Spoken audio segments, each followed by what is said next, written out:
Wait. What, Trey? What are you doing up there? You got to go to the bottom. You power bottom. See, the time is off. Yeah, Damn it. Damn it. I hate this shit. Yeah, I hate this shit. It's fucking ruined everything. We gotta start scripting the podcast, man. That's the problem. Yeah, That's the problem. Yeah, we do. We do too many of these jokes off top, man. It's ridiculous. Yeah, we've got to. We'll discuss it in the annual meeting upcoming. Yeah, in the annual meeting, we can start discussing the script. Trey, you haven't been reading your lines right. You haven't been reading your lines right, Trey. You know what I'm saying? It's a problem. Everyone's complaining about it. Yeah. Should we go right into it, or do we need to do anything else? Get any business out the way? Okay. Yeah, they killed 3 lions, y'all. That shit was fucked up. They killed 3 lions? They said that the lions died of what seems to be like dehydration and heat exhaustion or whatever. Heat stroke. I don't know what they call it that when it comes to animals, which is crazy because these are fucking African lions and shit. It's not like they wouldn't in the Sahara, you know what I mean? Like, how hot is it where they die? You know, it's the hottest year on record. Shout out Sasko. Shout out Sasko. Shout out. Yeah. Oh my god. Oh my god. Oh my god. Oh my god. Oh my god. Oh my god. Oh my god. Oh my god. Oh my god. Oh my god. Oh my god. It's What's Up with the Minutes. Episode 25. What's up? This is What's Up with the Minutes, a bi-weekly podcast where every single episode we take 3 topics. Count them. 1, 2, 3 topics, and we discuss them. Hip-hop topics at that. You know what I'm saying? We be talking about hip-hop. We talking about rap. We be talking about hip-hop. We talking about rap. We talking about hip-hop. We talking about rap. We be talking about hip-hop. We be talking rap. Who is this guy to my right? What's your name, dude? Peace. Welcome back, Grand Mega Flowers, Tokyo-based hip-hop art and culture, Mega Des. So true. Yeah. Yay. Who's this guy? Who's you? My name is Trey. TREDOES. I like both of those names, dude. They suit you well, bro. Hell yeah. Shout out. My name's KOSEY, aka KOSEY. What else is there? What's the thing we do? Guys, what do we do? Topics. Yeah, topics. Yeah, and this week we have 3 topics as always, because we always have 3 topics because we're the bi-weekly podcast that does 3 topics. Who's going first again? Was it Trey? Me. TREDOES is about hip hop puritanism, puritanical hip hop behavior. And does it serve a purpose? Is it outdated? Is it time we phase out these norms that, you know, could be gatekeepers in a way? Who knows? You know? Who knows? We'll find out on this episode of What's Up with the Minutes. Mega, what's your topic?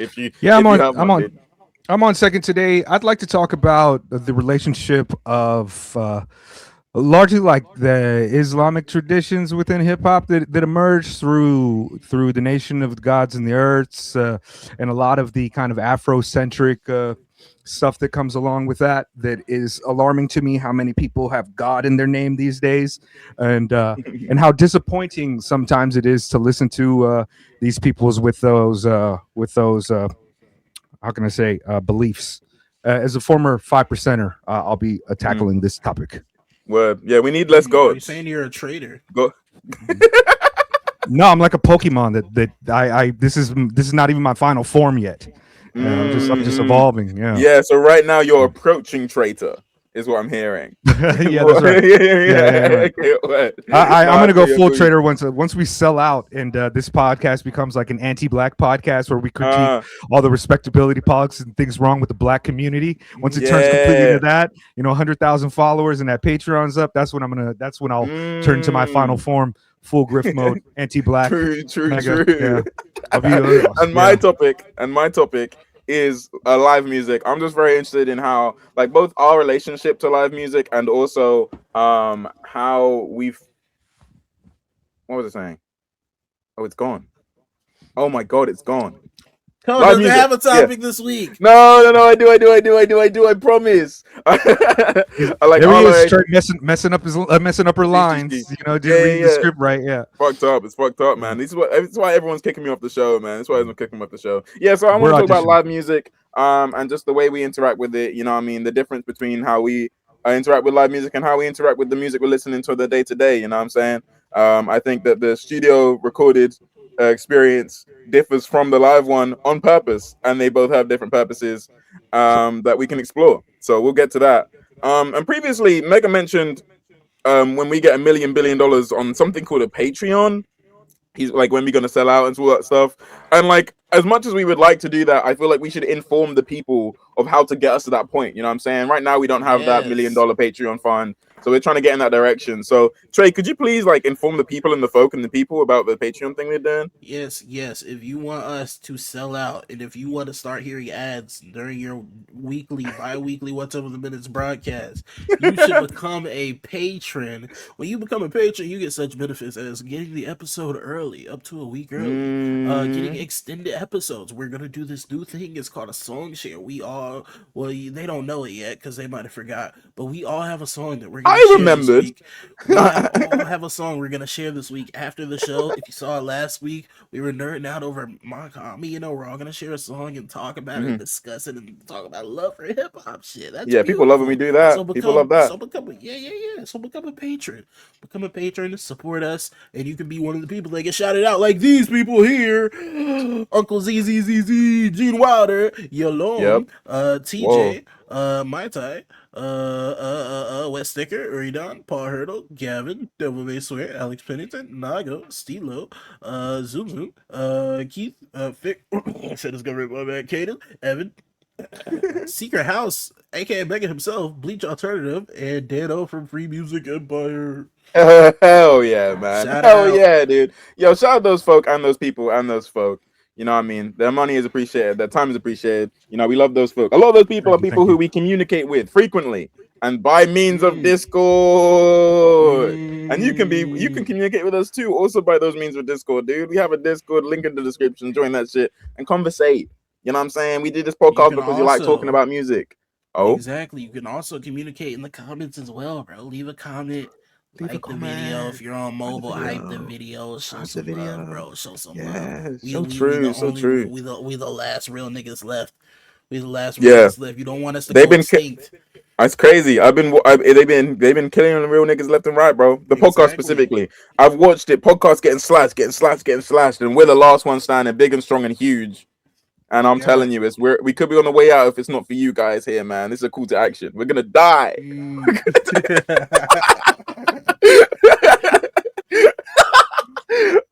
Well, with that said, do we want a podcast? Do we want a podcast, or do we got anything else? I mean, we could podcast. I got nothing else. Then we can start with my topic. Take it away.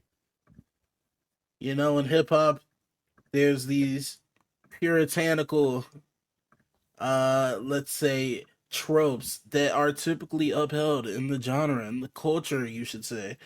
And for a while, they kept many artists that are now popular, such as Lil Uzi Vert, who once had to endure the onslaught of not abiding by these said tropes.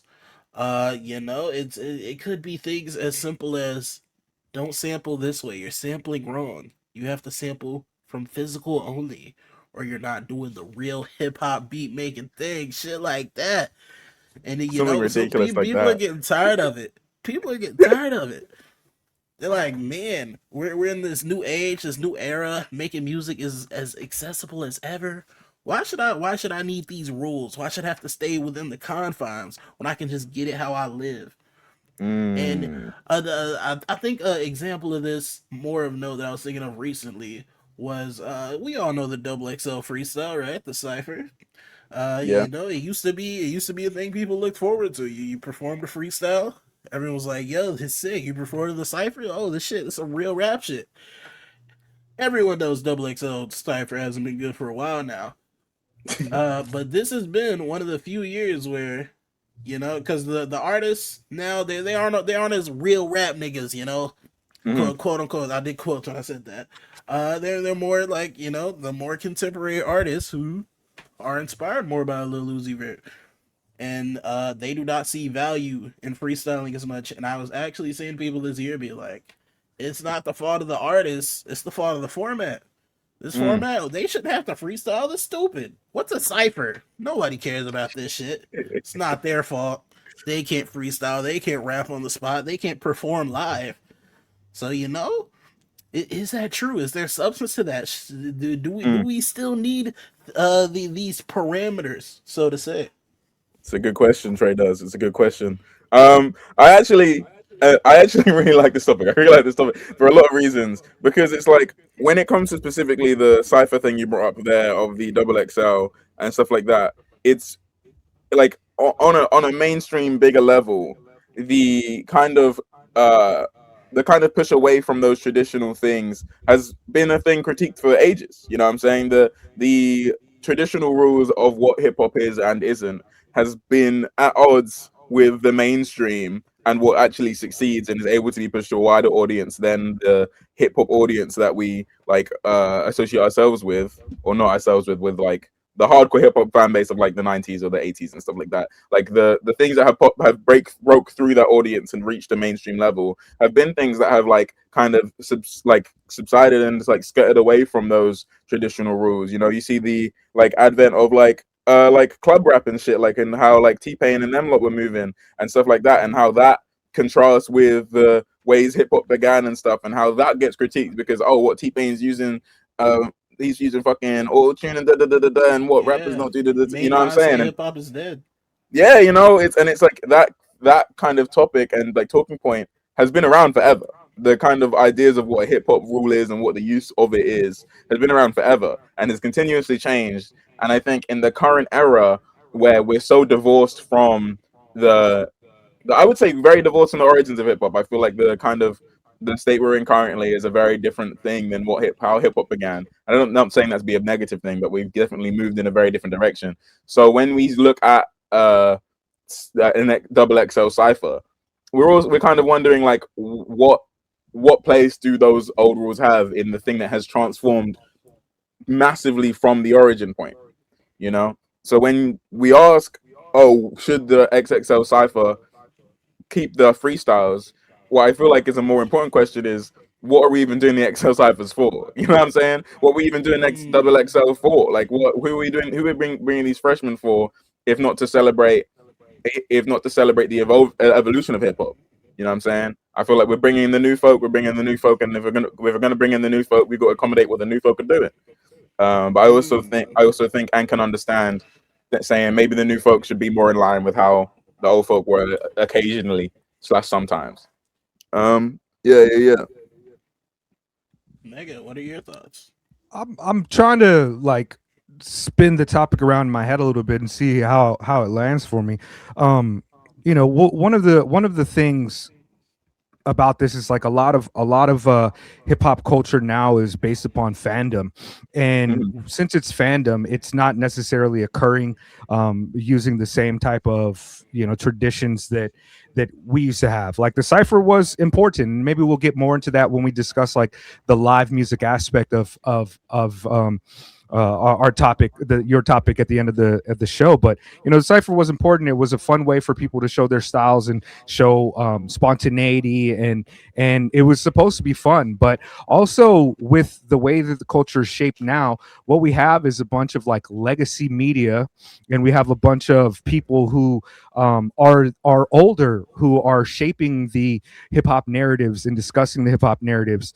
I think that one of the reasons that a lot of the discourse about what's new being whack is that a lot of the people who are complaining about what's new being whack feel as though they've been fans of hip hop for a long time, but have been unsatisfied as the generations change. And it's largely because they were just fans that were being given this given all of their media. Like they listen to the radio, they listen to the hip hop show, they get their music from it, and then when the music starts changing, they didn't have the kind of foresight or the ability to go out and kind of find new. Like there's always been boom bap artists who were good at doing boom bap, but every time, you know, the only ones that really get mentioned are the ones that still have some space within the cultural landscape. Like we don't necessarily hear about every new Redman album, but if you like Redman, it's like, you know, that's coming out, you know, Ghostface is coming out.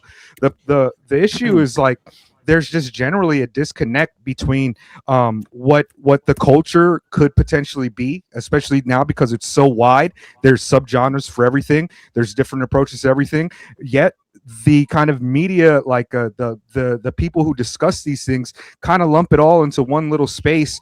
And Yeah. if you pay attention to that space, like, you get the same fucking narratives all the time. The old heads who are like, you're doing it wrong, yeah, the new cats are doing it wrong, but the new cats most of the time aren't trying to do it that way anyways. It's just that they've been shuffled into this space. It's strange, and most of the time it's like the old heads is like they're the ones who were never part of it. They were fans, and fandom to me is kind of the biggest issue with hip hop and cultivating fandom. And this is another problem with the neoliberal subjects. Like, everybody that's creating content follows the things that they think that they have to do in order to have these conversations. If it's like, there's a parasocial aspect to it that is very strange. Like, you look at even our guy Open Mike Eagle just had a video the other day where he's like, yo, like, the discourse is so fucked up now about lyrics after this Lupe thing. And I'm like, yo, bro, it's been fucked up. It's like, it's been bad like this for a long time. But what you do on your show is you talk about topical things that are happening on the day and day through what is perceived as hip hop culture. I'm not convinced that there really is a hip hop culture anymore. I believe that there is a hip hop industry, a marketplace. Let me not say that. There is hip hop culture, but what we experience online and what we experience by these legacy medias is not hip hop culture. It's hip hop media, and hip hop media is always going to be off from what the purists want. The purists are never going to be happy with hip hop media like that. It's like, it just doesn't work. There's just no possible way. Intrinsically can't. And I think that is interesting with the take of like the new people who are doing hip hop wrong were never really attempting to do hip hop right in the first place. But the only like vessel that they can succeed through is through the ones that you'd expect to see hip hop being done right. Like, I remember for even the XXL cipher you're referring to, like, there were all of these like there's a very like varied set of rappers on there. Like, you got Lareezy and like Chris Patrick right next to people who are doing like trap stuff and who aren't really like who on their main thing isn't rapping. It's making like really catchy and like great songs. So like, to have those two things right next to each other in a freestyle cipher is obviously going to make it look like, oh, this new generation can't do shit. Look at this guy who's standing there who doesn't know how to freestyle and doesn't know how to rap on it kind of is kind of not allowing these people to even do the thing that they do, because they're being siphoned into a part that doesn't necessarily suit them. That's a really good point, actually, on the hip hop media like side of things, and how like restrictive it is. I mean, like, the cipher is a magazine that started that. You know what I mean? It's like, magazine media has been dead for a long time, and also just the kind of because they very well could do ciphers of new cats, like, but nobody wants to be like, yo, there's this guy who got a fucking best new music listeners. There's this guy who got best new music named like Sun Mundi, and Sun Mundi can actually get in a cipher and rap, and it'll be like, people be like, oh, that's closer in proximity to the rap that I expect, but at the same time they don't give a fuck, because it's like, one of the bigger things about that triple XL thing is like, they're also there because it's also popular, because a part of being a fan of hip hop means that you should hate on that. You check it out for for that kind of like that revenge fantasy of being like, I knew it was going to be whack, but I watched it and oh my god, it's even worse than I thought. And then you got a fucking dozen fucking internet cats who don't know shit about hip hop with thumbnails like pointed angry at the fucking cipher, and it's like, this is the kind of ecosystem of hip hop, and the purists have always been fucking trash. Like even when I was a kid, the purists were trash. We had ethics back then, but they're like the purists. Even when underground really started happening, the purists, they didn't go underground. Most of them, they stuck around and they complained and until they got so old that now that's that's they've been hating on hip hop longer than they were fans of it, and they keep on going back, and they want to have discussions about how dope Illmatic was, and they watch Heavy Metal Dad listens to Illmatic for the first time, 1 billion views. It's like, yo, that's why this shit is so whack. You guys are just fucking nerds and fans. No, purists don't have any place in hip hop because there's just not a purity there like that. You're complaining about the wrong things. They complain about everything. Yeah, they complain about everything. These lyrical, like, we need to have a conversation about like this lyricism type of discussion about like what's good lyrics or whatever, and maybe that's for another time. But like, there's no pure hip hop. Even during the heyday of hip hop, when people were talking about it, like we had a whole house hop thing that nobody liked in hip hop, and it was because it was created again by an industry that saw hip hop was popular, and they created artists to be fitting with that niche. And it's like, hip hop was never completely pure. It's always changed. It's always been weird. And it's like sometimes, like, people will listen back, and it's like if you're rapping like Cool Keith, you're fucking whack. You know what I'm saying? Like you're not a dope lyricist because you rap like fucking Dell. Like Dell can rap and do a thing, but he's not doing the rhetorical fucking bar style that real hip hop should be like. They've always complained. It's fucking corny. I hate them, and I hate everything about it. And I'm sorry. I'm just saying hate. I'm sorry. I'm saying hating. Like I'm joking about that, but I was about to I was right about to yo. I hate hip hop. Look. I'm gonna make an argument in defense of purists. Now, listen. This is really hard because a lot of the purist shit is kind of like anti-art in a lot of ways. But is there something to be said about? We're metagaming a little bit that some of this is more industry factors than more nebulous idealistic concepts. But is there something to be said about how a lot of this shit is pushed by industry, and the industry, while it might produce more unique artists, more artists that break the norms. It can also produce a lot of slop. It can also produce a lot of garbage. Is there any point where you're correcting the assness? You're making a correction for, or you as yourself, you as an enjoyer, are just setting out a standard for quality that you are willing to accept instead of being proverbially or literally sold some bullshit. Yeah. I think in regards to like that kind of like touches on a lot of like the value of gatekeeping, in a sense where it's like, well, these people by having these rules think that they're like kind of protecting the art from like reaching a audience beside itself, and like kind of so they can still own the means of the producing this culture, of still being at the forefront and the like kind of figureheads of the culture who decide what direction and yada yada the culture goes. And I think that there definitely is value to that.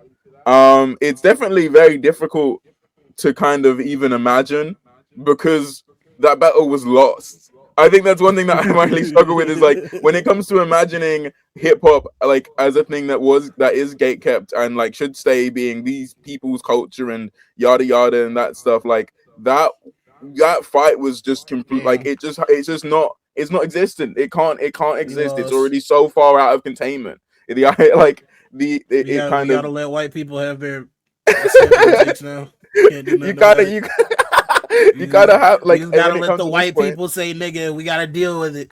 You gotta accept it. Okay, I don't know if I said all that, but I can still see like like when you look at it, it's like how can we really at this point when the rules where we've already lost all set of that, like we don't have control of it. So we don't have control of the like means of this art, and we don't have control of the like cultural narrative behind the art. To say, oh well, we need these rules in order to keep yada yada. We're not keeping anything. By the time that these rules were like became a thing that these old heads and Puritans and like traditional hip hop folk are like discussing, the usefulness of those puritanical things have just kind of left. I don't know. I think it's difficult to kind of to think gatekeeping is a possibility, especially in the internet age, Yeah. and thus I feel like the kind of want to cling to it is, while it may feel like it's good, is fruitless in a lot of ways. There's you know there are reasons to critique certain elements of the culture for sure, but it's always been industry. The first popular song was completely manufactured. Rapper's Delight is a complete fabrication of the culture and something that was created was created to sell rap music. You know, NWA and them pushing gangster rap music, which is a huge part of the culture and has been since you know, the late 80s. These are all things that are worthy of critique, but you know, You were in the meeting. You were in the meetings when they discussed we were going to use gangster rap. that one guy was there, man. He told me all about this shit. I heard from a guy that was there. But the thing is like, there's plenty to critique, and just because you have like a point doesn't mean that it's well. It's like we all have ethics and kind of theories on how hip hop should exist and function, but most of the people who are talking about it, they're coming at this from like a virtue ethics that centers on the individual. It doesn't look at anything structurally, really, and it just asks like, what are my ethics and subjective enjoyment of this, and my kind of ahistorical positioning of what I feel hip hop should be. Again, a lot of these people were not a part of it. I agree. Like I don't listen to a lot of shit. I think a lot of shit is like, for me it's low brow. It's fucking not very good in most levels. It can be fun, and fun things could be, you know, shit tier or whatever. I like stupid stuff. I like smart stuff, you know. Yeah, you know, every once in a while I like some trash, you know. I like to eat fast food and shit like that, but the gatekeeping element of it is completely gone. The only way that you could really participate on that is to contribute to places where it's useful to do that, and it's just not useful to be in any place where somebody's going to hear your opinion and be like, oh, this is a purist guy trying to tell us what shouldn't be. If you're coming at it at that position, you're already kind of fucking up, I think. Like, you're already, like, for me, you're already going to be on like the slippery slope that just makes you kind of an asshole. It's like, because having these opinions is it's going to make you a hypocrite in a lot of ways. Like, people be like, oh, you had to rhyme, it had to rhyme perfectly, is this supposed to be good? It's like, have you heard Havoc? Like, a lot of times Havoc wasn't putting together the same type of rhymes in that way. And like, have you heard like a lot of other cats that you'd be perfectly fine with that don't exist in the same kind of metric that you require? And yeah, it's like, if you don't like pop music, if you don't like pop rap, then maybe you shouldn't listen to it. And if you think that the only place that real like hip hop occurs and hip hop culture is happening is the mainstream, then I got some fucking bridges to sell you and shit. Like, that's it's like, I've been, you know, a hip hop head my whole life, and there's been very few times in my life where I was like, man, hip hop sucks. I do like the idea that hip hop is dead, because a lot of times my distinction of hip hop is like the shit that is considered hip hop now. It just doesn't really feel like that to me. But I also believe that if you say your music is hip hop, then it's hip hop. I just don't like a lot of fucking hip hop.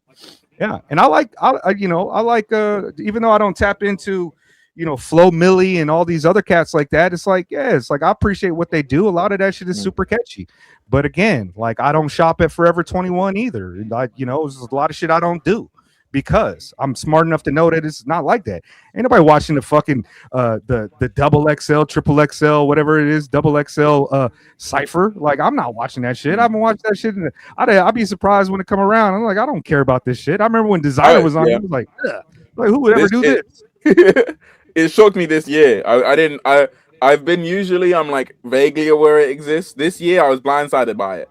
And what surprised me, like, I don't know, maybe I'm not familiar. This is completely beside the point. We can get back to it. We will get back to it. Completely beside the point. What surprised me, I don't know if I've just not been following it correctly the last few years, or like since its inception, but all of these niggas are already very popular. Like, I know all of these guys. Like, and I thought it was like, oh, okay. Word, okay, because I thought it was like, let's take these people who no one knows and platform them. I'm like, Chris Patrick, I've known since I was in high school. Like, that guy is not Guy's not like he's been around, you know what I mean? He's been around, he's been popular. Okay, whatever. We can move on, but I'm just saying, XXL Cyphers, get some like niggas I don't know on there, bro. I don't really know the XXL audience these days. I'm not gonna lie. It's a good point. It's a good Well, point. I don't interact with those folks. I'm pretty sure a good part of it is people who actively hate on it. I'm pretty sure that they get a lot of numbers from. Yeah, it's probably true this way. People are tapped in, and it's just like they're just constantly disappointed by it, and because there's no dislike button on YouTube anymore, they just watch it and maybe they don't comment. But I'm pretty sure a lot of people hate watch a lot of stuff, and a lot of people FOMO watch a lot of stuff, and that's the audience. Yeah, I'd be FOMOing the fuck out of it. I can't even lie to you. I will be honest. You know how crazy it was like back in the day. Like what if you were just walking in and like you're holding like your books and stuff, and then like your parent just sees a magazine peeking out and just says X, and then but they don't see the rest of it. It's probably like really awkward. And then it's just a bunch of black dudes on the cover, and they're just like, imagine being a white parent and seeing that. See your kid invited out. I can't imagine. Yeah, that's fucked up, man. That's a get out of my room, moment, man. You stop going through my magazines, bro. Let me look at Blue and Charles Hamilton in peace, mom. Leave me alone. No, but on the that's stupid. On the like puritanical thing, there's recent I recently have been surveying and seeing, Megan, you're gonna be mad at me. I've been surveying and seeing some sort of Twitter discourse. People are mad on Twitter in surprise turn of events. People are mad on Twitter. And what I've noticed is a lot of it is like these people are coming through with their puritanical views on how you should or shouldn't make hip hop music and yada yada. And one of the things that I realized about when those type of conversations and topics come up is it's very frequently that the person who's putting forward these puritanical views of the thing is something that allows these people to continue doing exactly what they're already doing with as little friction as possible. It just kind of for me to put forward these rules is to allow what I'm currently doing to be like vindicated and verified as the correct and best possible like course of action that is going to best affect the world around me, and everyone's going to be super happy about the fact that I'm doing the thing I'm doing because it's the best, you know. And I feel like the general like vibe I get off the kind of puritanical traditional approach that a lot of people put forward in when they're discussing these rules, it's just like a deep insecurity in the approach that they have, that it doesn't have value in itself, and that it requires all of these rules and metrics to justify its own existence. That you can't just create what you're creating without imposing your version of creating onto others, and then discarding any other version of creation. And you know, I feel like this consistently. I'm seeing these conversations that prop up that are being like, no, this person's wrong because you can do this and make the thing that they're saying sound good. And it's like, no, the root problem of this discussion is not that what they're saying is wrong, is that what they're saying is like categorically useless to the progression of art.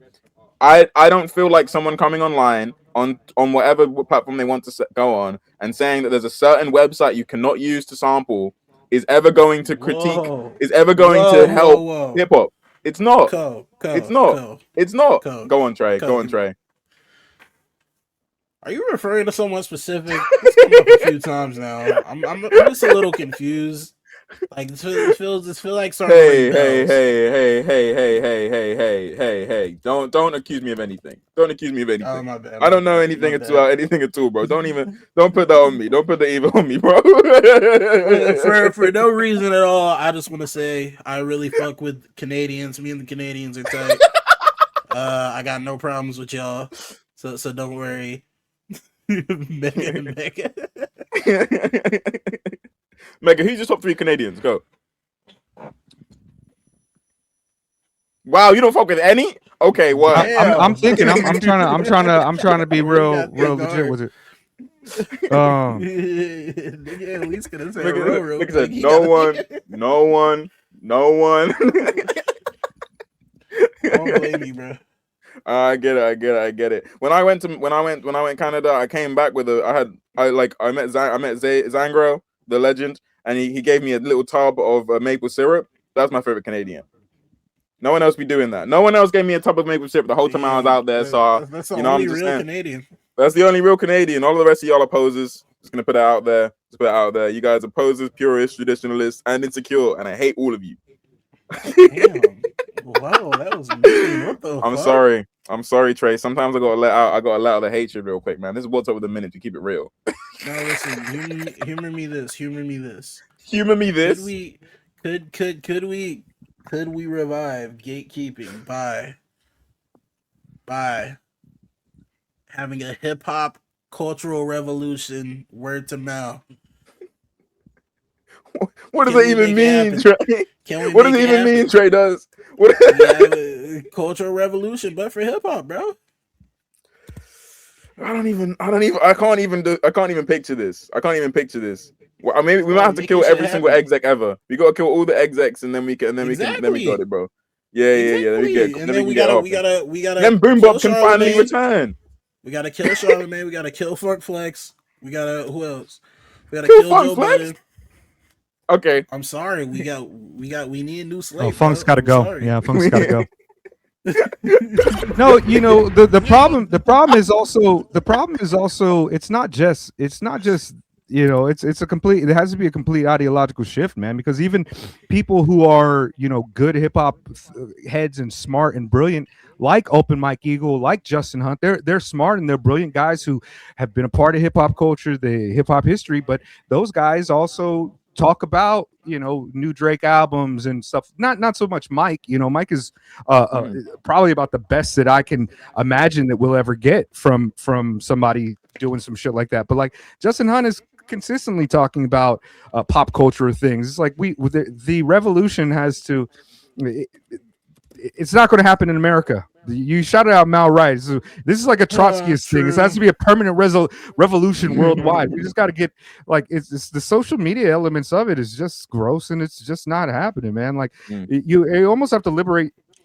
You almost have to liberate yourself, and I think that's kind of why we struggle with topics here sometimes. Is because like we don't always want to have a serious conversation about things, but at the same time we don't want to parrot. We don't want to parrot like, oh, what's going on with 38 Special in Jadakiss? Oh, I don't give a fuck. You know what I mean? I like both of their. I'm a fan of Jadakiss. I like Jadakiss. I like 38 Special enough. I listen to his music, but it's like, why do I want to further that conversation? What does it mean to anything? What does Charlamagne having rights to Rockefeller mean to anything? To Charlamagne me, I might as well have a Rockefeller. Well, I mean, like he's working. We don't go about it. Come on, like, that's what I'm talking about. Like these type of narratives and these type of discussions are the things I continuously see, and it's just like not for me. Like I barely was interested in the like I probably wouldn't have listened to all the diss tracks by Kendrick and Drake in that last battle if I wasn't in the Rap Music Plug Discord and you guys were just pulling me along to it. We haven't. Well, Rayvon is one of my favorite rappers. He's on my favorite porn magazines. You know, I don't know who that is, by the way. I know Joey, like you know, like Rayvon is just. I don't know. Is that a woman? He's a guy on TDE. Yeah, okay. Him and Joey Badass were fighting because Kendrick and Drake were fighting. Oh, I mean that's some of the Joey tracks are I'm not gonna lie. Like at first it was like super ass, but then Joey started cooking towards the end, and then he released a follow-up album after that, and it didn't live up to it. Joey's good at rapping. You know, beefs get the numbers going so that you can then release your album and it's gonna be cool. Yeah, I just it's hard to be concerned about fucking Purists because we're all correct answer machines, and everybody. Mega, no! What? Mega, is it bugging for you as well? Mega's going completely frozen. I think it was just you. Yeah. Did you hear like what? Yeah. I was just freaked out of nowhere. Like, wow, I was like, what's going on here? On my side, Mega went completely silent and was like this. The tray was still moving, so I thought Mega disappeared. Okay. That's so embarrassing. The whole world's gonna hear me freak out for no reason. That's fucked, bro. That's fucked. The whole world now knows that my internet connection is sucky and sucks. I'm embarrassed. What was I saying? Oh wow, you stopped speaking because of that. Yeah. I mean, I was in the middle of thought.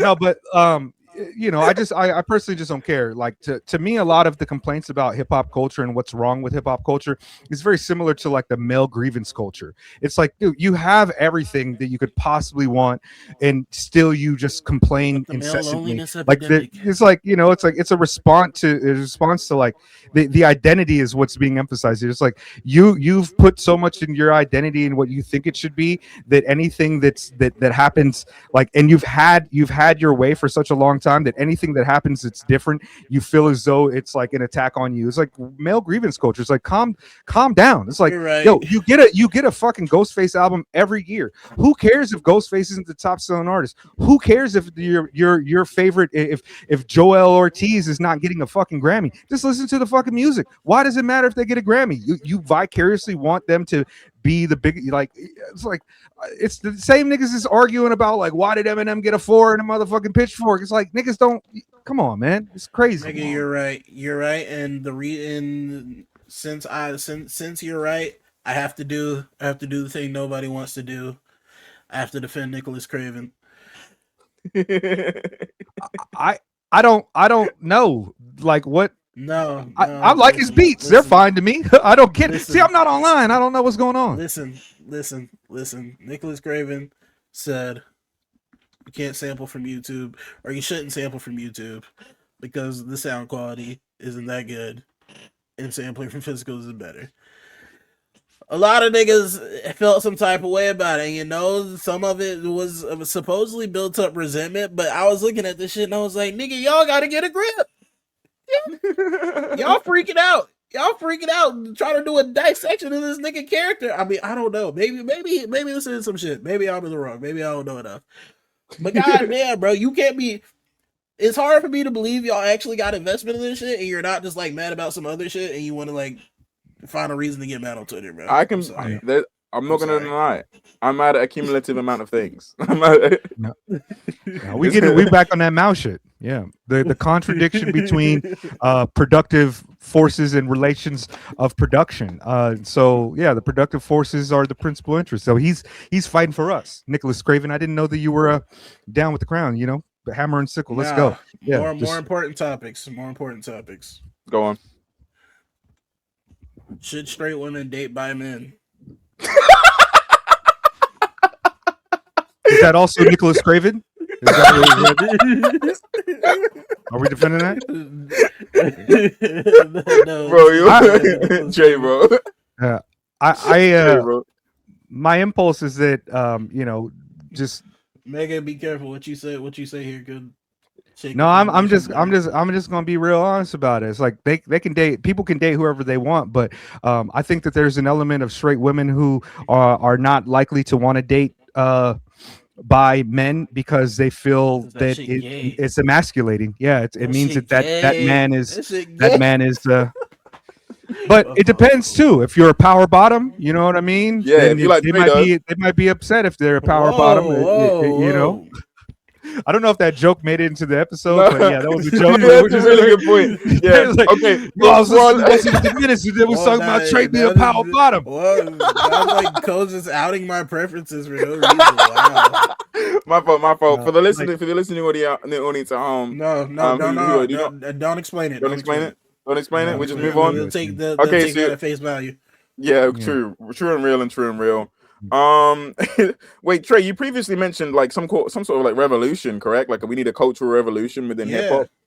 Like I mean, if there was like a group of people who thought who were gonna bring upon the revolution of hip hop, like if they had like some sort of like mind state and mindset and like were gods of some sort, and they they wanted to bring apart like a cultural revolution onto the minds of black folk and people, and that somehow seeped into hip hop. Like if we had to give them a name, like I don't know, something like 5 something. I don't know. Megan might know something about it. I don't know.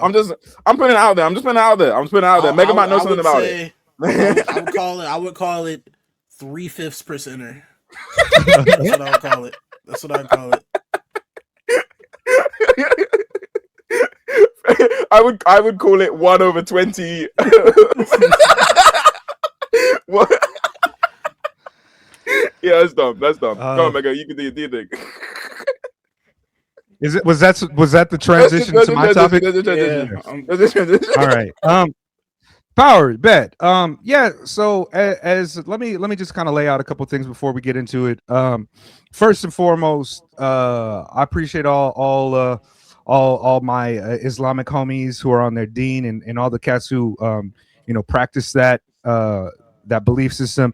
And I was a 5%er. That's how I got into my black radical politics, through my dad and through being around part of that community in the mid late 90s. And that's where my name comes from. Mega is not my artist name. It is the name that friends and family call me. It is a name that's used pretty much everywhere except for at my job.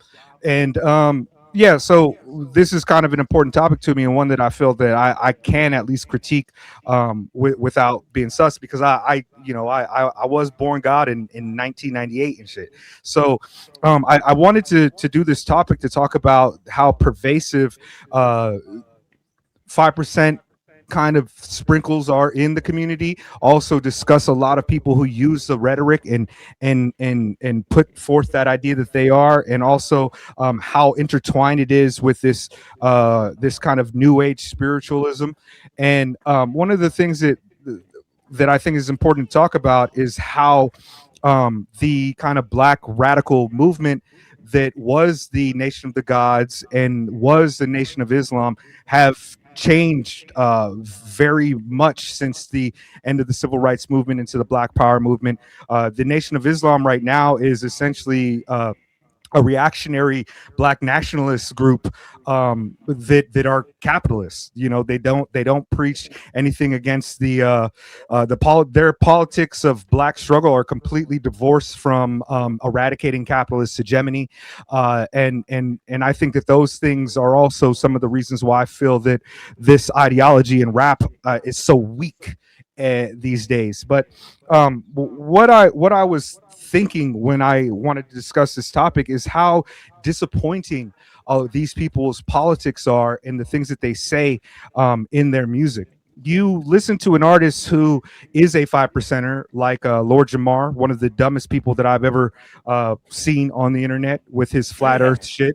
I'm not even gonna lie, man. It's like he just really sounds stupid as fuck to me. Like, you know what I'm saying? Like, he really does. There's so many of these cats. There's other cats who are 5%ers, loud and clear. And when they go get interviewed by Talib Kweli, they give us the Wikipedia page of what 5%er means. And I am very proud to be a black person, and I think that that's very important. And I also think the kind of importance of that was kind of the melding of science and religion that made it so powerful. It took away a lot of the kind of like racial bullshit about the original man. Like, we put that into there. That's true in facts. And so a lot of these ideas have trickled into the black community and sit there, but ideologically they're just so weak. I wonder what both of your experiences are with the Nation of Islam, the 5%ers, Nation of the Gods and the Earths, and your experience like listening to artists like this. You guys very familiar, a little bit, or I have no personal experience with this. Mine is so like, oh no, you go Trey.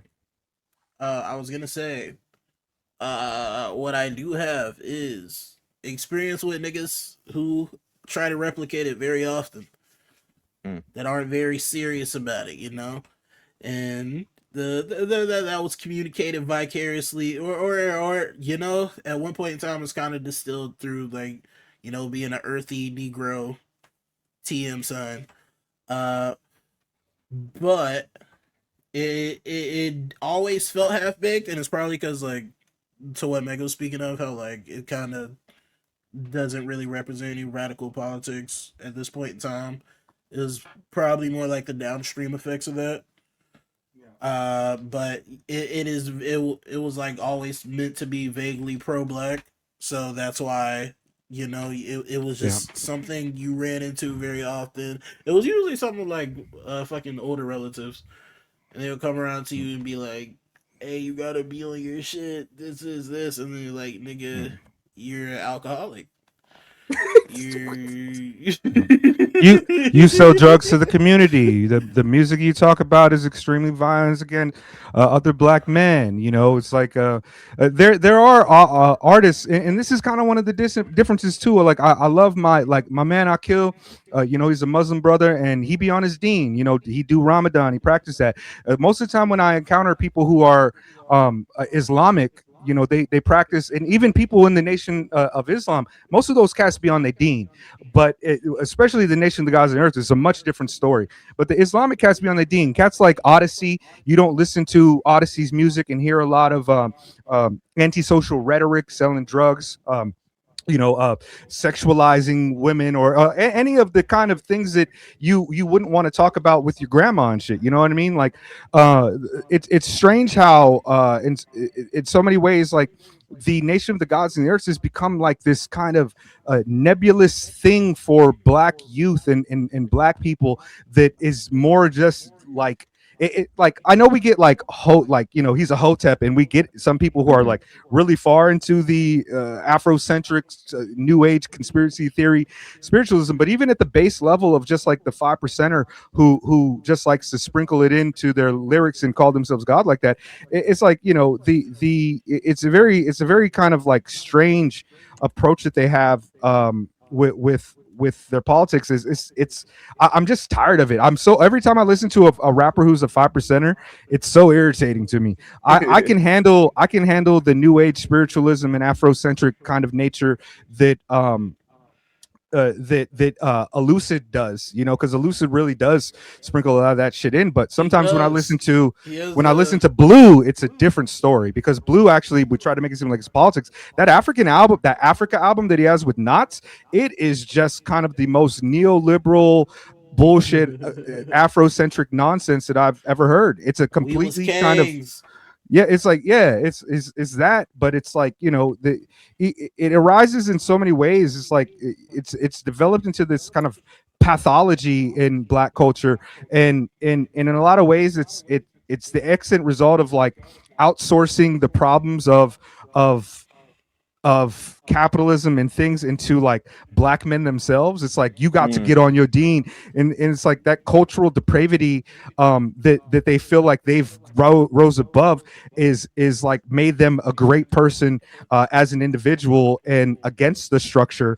But all of their politics are the same as like this Garveyist idea that like ghetto black entrepreneurship will uplift the black community. It's just naive, and it's just kind of, it's like it's disappointing, because I joined the Nation of Gods. First off, you know, like I was really young, and I was like, yo, I didn't know that, like, I'm learning about slavery. You know, my father is a black Seminole. That means he's a black man in the Seminole tribe. So I got a lot of red blood in my family and shit. You know, a lot of like real like red Seminole blood in my family, and so I was interested in, you know, we were colonized, they killed all the buffaloes, they did this and that, they, you know, like the slaves, like slavery and shit. So I joined it wanting to have a better understanding of the world through this spiritual book. But I also thought I was joining like an academic league of brothers who were going to, you know, change the world with their politics and with their spirituality. And whenever I listen to these cats rap about that stuff, it's just not on the deen. It's not on point. It's really kind of hilarious to me, even when I interact with some of these brothers, because some of them still, you know, some of them hit me up, and when they find out, you know, that I was former God body, like, you know, they want to, you know, like build and shit. And I'm just like, yo, man, it's like, you guys are just sad to me. It's just sad. Like I could talk about Christianity and rap too, but it's just yo, Ghostface Killer was like one of my heroes as a God body when I was a kid.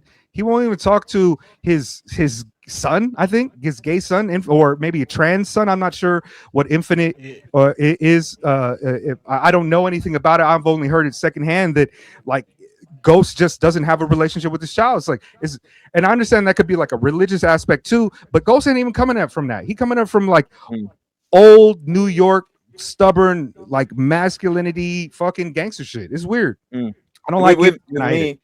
With me, one of my things about where the Nation of Islam is like, obviously, like I didn't encounter that in real life at all. at all. That's not part of British culture really. Right. A lot of like the ideas of it have traveled. Like I wouldn't say that I hadn't like encountered the politics of it, but the kind of Nation of Islam and stuff like that was stuff that I only really knew through like the history of like Malcolm X and shit. Like I thought, like from my understanding when I first like got into understand like realizing that Nation of Islam was a thing beyond then, I was kind of surprised to find out the like form it had taken, because I'd always associated it with like the more radical politics of like Malcolm X's time and stuff like that. So when it comes to this, like the Nation of Islam and 5%ers and stuff like that, the way that I've encountered it has just been through rappers who aren't necessarily 5%ers parroting similar ideas to it.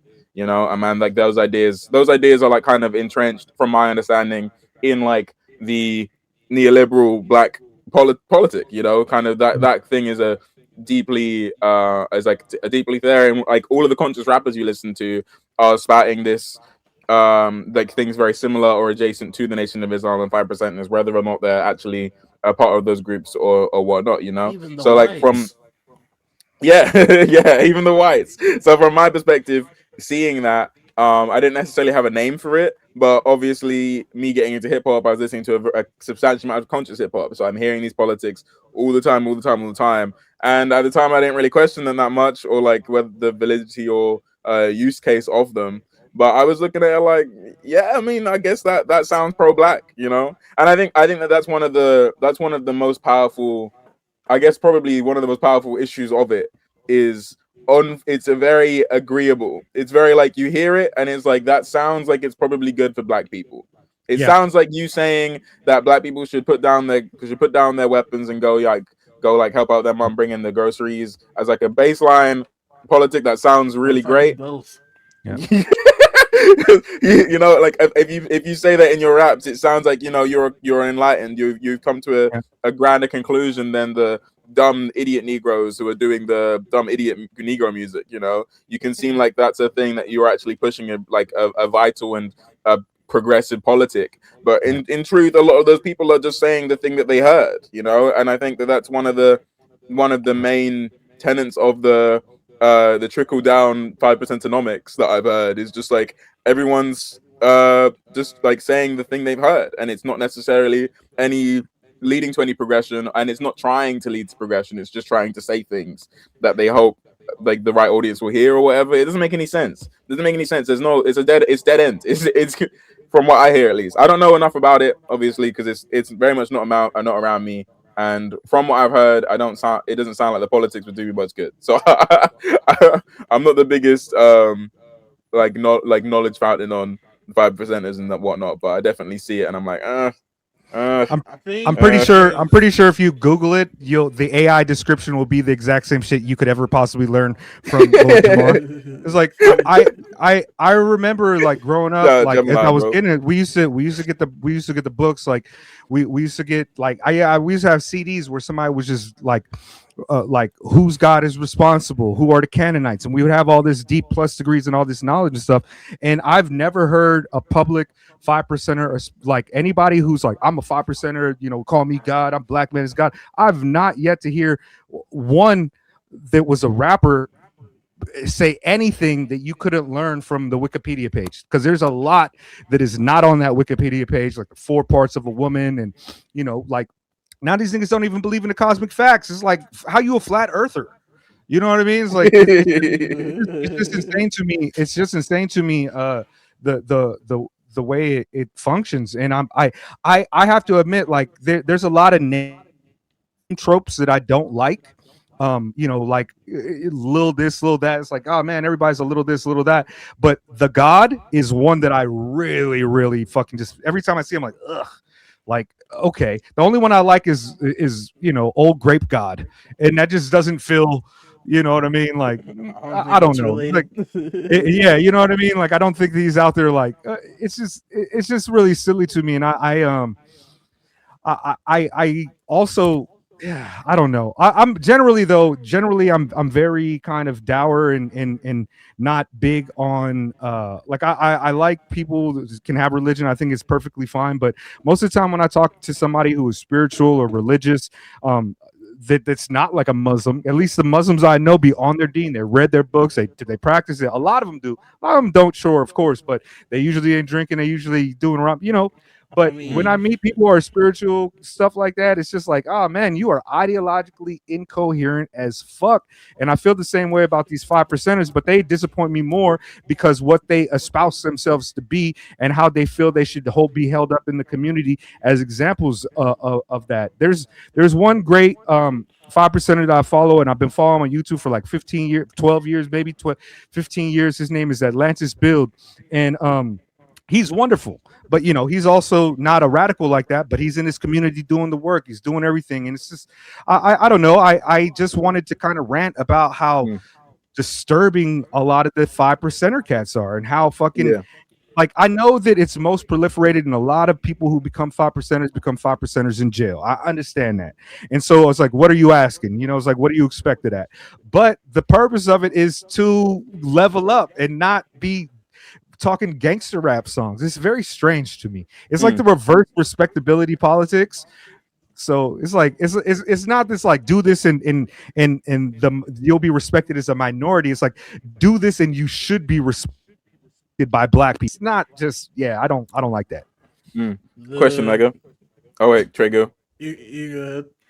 Okay, I have a question. When it comes to like that stuff, like obviously I'm not familiar with the actual like politic of it and stuff. Like how much of it is just kind of like is any of it pushing you towards a more radical perspective, or does it itself think that it's radical? Like is it like a like because you seem to have used it as like a stepping stone, not stepping stone, but like a part of the journey towards becoming a more radical getting a more radical politic. So like how much of it is that, you know, that start place to pushing you in a more like radical left like direction? Because I don't know. I'd assume a lot of people also started in a similar space to you from how I hear them speak in their raps. You know, I think there's a lot of more left rappers who still have a bit of that 5%erisms in there. You know, I still use this slang a lot. I still to this day believe that it is my foundation. It is the foundation that turned me into the person I was, that I became with my politics for a complete like radical liberation of all black people on the planet. It's one of the reasons that I make sure that I say Pan-African socialists when I'm describing my kind of political tendency in there as a mark. And so the thing that about it that's radical is not in the sense of political economy. It's not in the sense of political economy at all. It's in this. It's more in the sense of it's a philosophical radicalism that is heavily centered on the individual, gaining knowledge of self, and that knowledge of self being used to affect your community. So inherently, it's supposed to have these things baked in, where each one teach one. Everybody, well, you lift up one lift up another, and all of a sudden, everybody's lifting up. You know, we all on point. So it is radical, but it is not radical in the sense of political economy. In the same way that I wouldn't say that the Nation of Islam is radical in the sense of political economy, even though they do espouse a lot of like community gardens, owning your business, you know, like buying property and these type of things. But these, to me, the radicalism starts at anti-capitalism, not using capitalism as the way to uplift yourself in the community. You have to be a leftist. For my dollar, you have to start at anti-capitalism, and no, it is not radical at all in that way. It's radical. It's radical and liberating in the same way that being a born again Christian is. You know, you follow those teachings. If you're on your deen, you know, depending on the you know, whatever church you go to, you might be a Christian that hates the LGBTQ community. But if you really follow the teachings of Jesus Christ and you know, you're trying to live a life like Jesus Christ, and you're going to be a great person. You're going to be a person that cares about the community. You're going to be a person who not on the prosperity gospel, but wants to help the homeless. They want to, you know, love people. They want to, you know, turn the cheek and not be violent. Like that's radical in today's world. To be like that is extremely radical in today's world, but not in a sense of political economy. Word. Yeah, that makes sense. That makes sense. So you're upset they're not practicing the good book. To that point, I don't think they read. The great Snot-Nosed Salim once said, "Islam is the only real Abrahamic religion in the modern day." Everything else has been co-opted to hell. Yep. Like, hey, Islam is also he's the not closest we wrong. get to communism, probably. Yeah, yeah. It's again, like I tell this to folks all the time. Not like I grew up. My mother is from the Philippines. You know, I'm Negro, Nigapino, like that, Mhm. and because of that, and their history, she's of course going to be Catholic, like a Mexican person. Mexico is going to be Catholic. It's just because of the colonization of the Spaniards that kind of it's a lasting effect. And so I grew up, going to the church. My mother wasn't a great practicing Catholic, so I didn't go every week or anything like that. But I grew up, I got confirmed in the Catholic Church. I've read the Bible, I've learned the Bible, I've been to Bible study, and I've done, all the work. But the thing is about Christians in the United States of America is that Christianity has been turned into a lot of different things, especially with Protestantism. It's like we have so many different sects of Christianity that they all can do all types of different shit. People Mhm. will be people believe, they'll say that they're Christians, they believe in Jesus Christ, but they celebrate Santa Claus more than they celebrate Jesus Christ any other time of the year. And so Yeah. it kind of depends, and a lot of people be on their bullshit with that stuff. But Muslims, a lot of the Muslims that I know, man, at base level, they at least have the restraint to not eat pork. You know what I'm saying? Like like that is Mm. just like one thing that like they're on their deen about. So they're constantly adding these positions to their life that they have to live by and do. And they often, they're going to mosque, they're going to practicing Ramadan, and even my Muslim homies who be outside drinking and smoking and chilling and shit like that, they still be on a deen more than the majority of Christians that I know. And Yeah, half the time when I talk to one more thing, when I'm talking to a Muslim person and I'm like, oh, what's your star sign? And be like, I'm this, but I don't believe in that shit. You ask a Christian, that'd be like, oh yeah, I'm a Gemini. That's why I be having a like so ideologically incoherent. Like that's not a part of the belief system at all. And Mhm. Muslims are just more on their deen when it comes to stuff like that. You know I what Mm. I'm think saying? Like they don't it, worship capitalism like more than they Yeah. worship God. it's kind of Allah. similar to I like. It feels like religion has been like individualized to such an extent where like there there's no like baseline to like practice it in like this way. I don't know. I feel like people's ideology works like that very often, where it's like Mm. they don't form their ideology like based on like these principles. It's more like the ideology has to work around me as a person, Mm-hmm. and Mm. then as long as I can mend it to comfort me as a person, Yeah. as opposed to like its basis, its first principles, then that's what it is. Yeah. Yeah, Most, yeah. Like most even people like are what very ideologically incoherent. Yeah, like Mega saying people on their D now. I'm like thinking about like when I was in church. Like I remember for Lent, you give up one thing. You give up one thing for 40 days. The amount of people who would just be like, "No, I'm not doing Lent this year." What do you mean? What? It's one thing. It's one thing. You could be like, "I'm giving up like what? I'm giving up chocolate. I'm not gonna go bowling one time this month." Like, what are you saying? You know what I mean? Like, you can make it whatever you want, and still in that, it's Yeah. like, no, to inconvenience my life in such a way where I'm not Yeah. doing everything I want to do at all times would be counted to me. So therefore, I can't like Yeah. partake in this event that's People supposed to don't bring me like closer to having my God. You know their what I'm saying? Yeah. yeah. People Meanwhile, my don't like Muslim having homies their would be like, "I'm so hungry, dog. Like, oh my god, will the sun fucking set? Like, can I eat a sandwich, Yeah, please?" bro.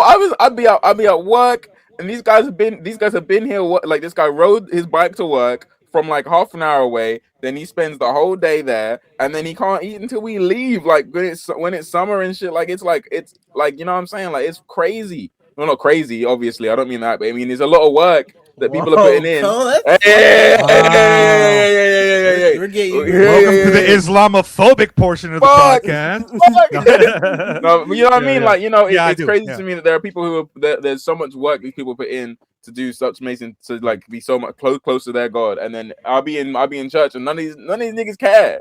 You know what I'm Yeah. saying? It feels like being like, and like it feels like that is definitely a thing of like Trey said, like like the thing is individualized to such an extent. People will tell yeah you in church like the way you communicate with your God is you doing that. Like it's a very individualized. There's no like the rule book on it is a lot looser. I've not looser, but is interpreted a lot looser by the pastors than I feel like it is Right. by the like Islam equivalent. But it just kind of like the People, way it leads to Christians being so like disconnected from the teachings of their own religion is it's terrifying to me. It's scary. That shit's scary as hell. It's just nuts. You know, I'll be but because yeah, like you know, yeah, no, go on, you go. pe- people really do not like when their beliefs inconvenience them.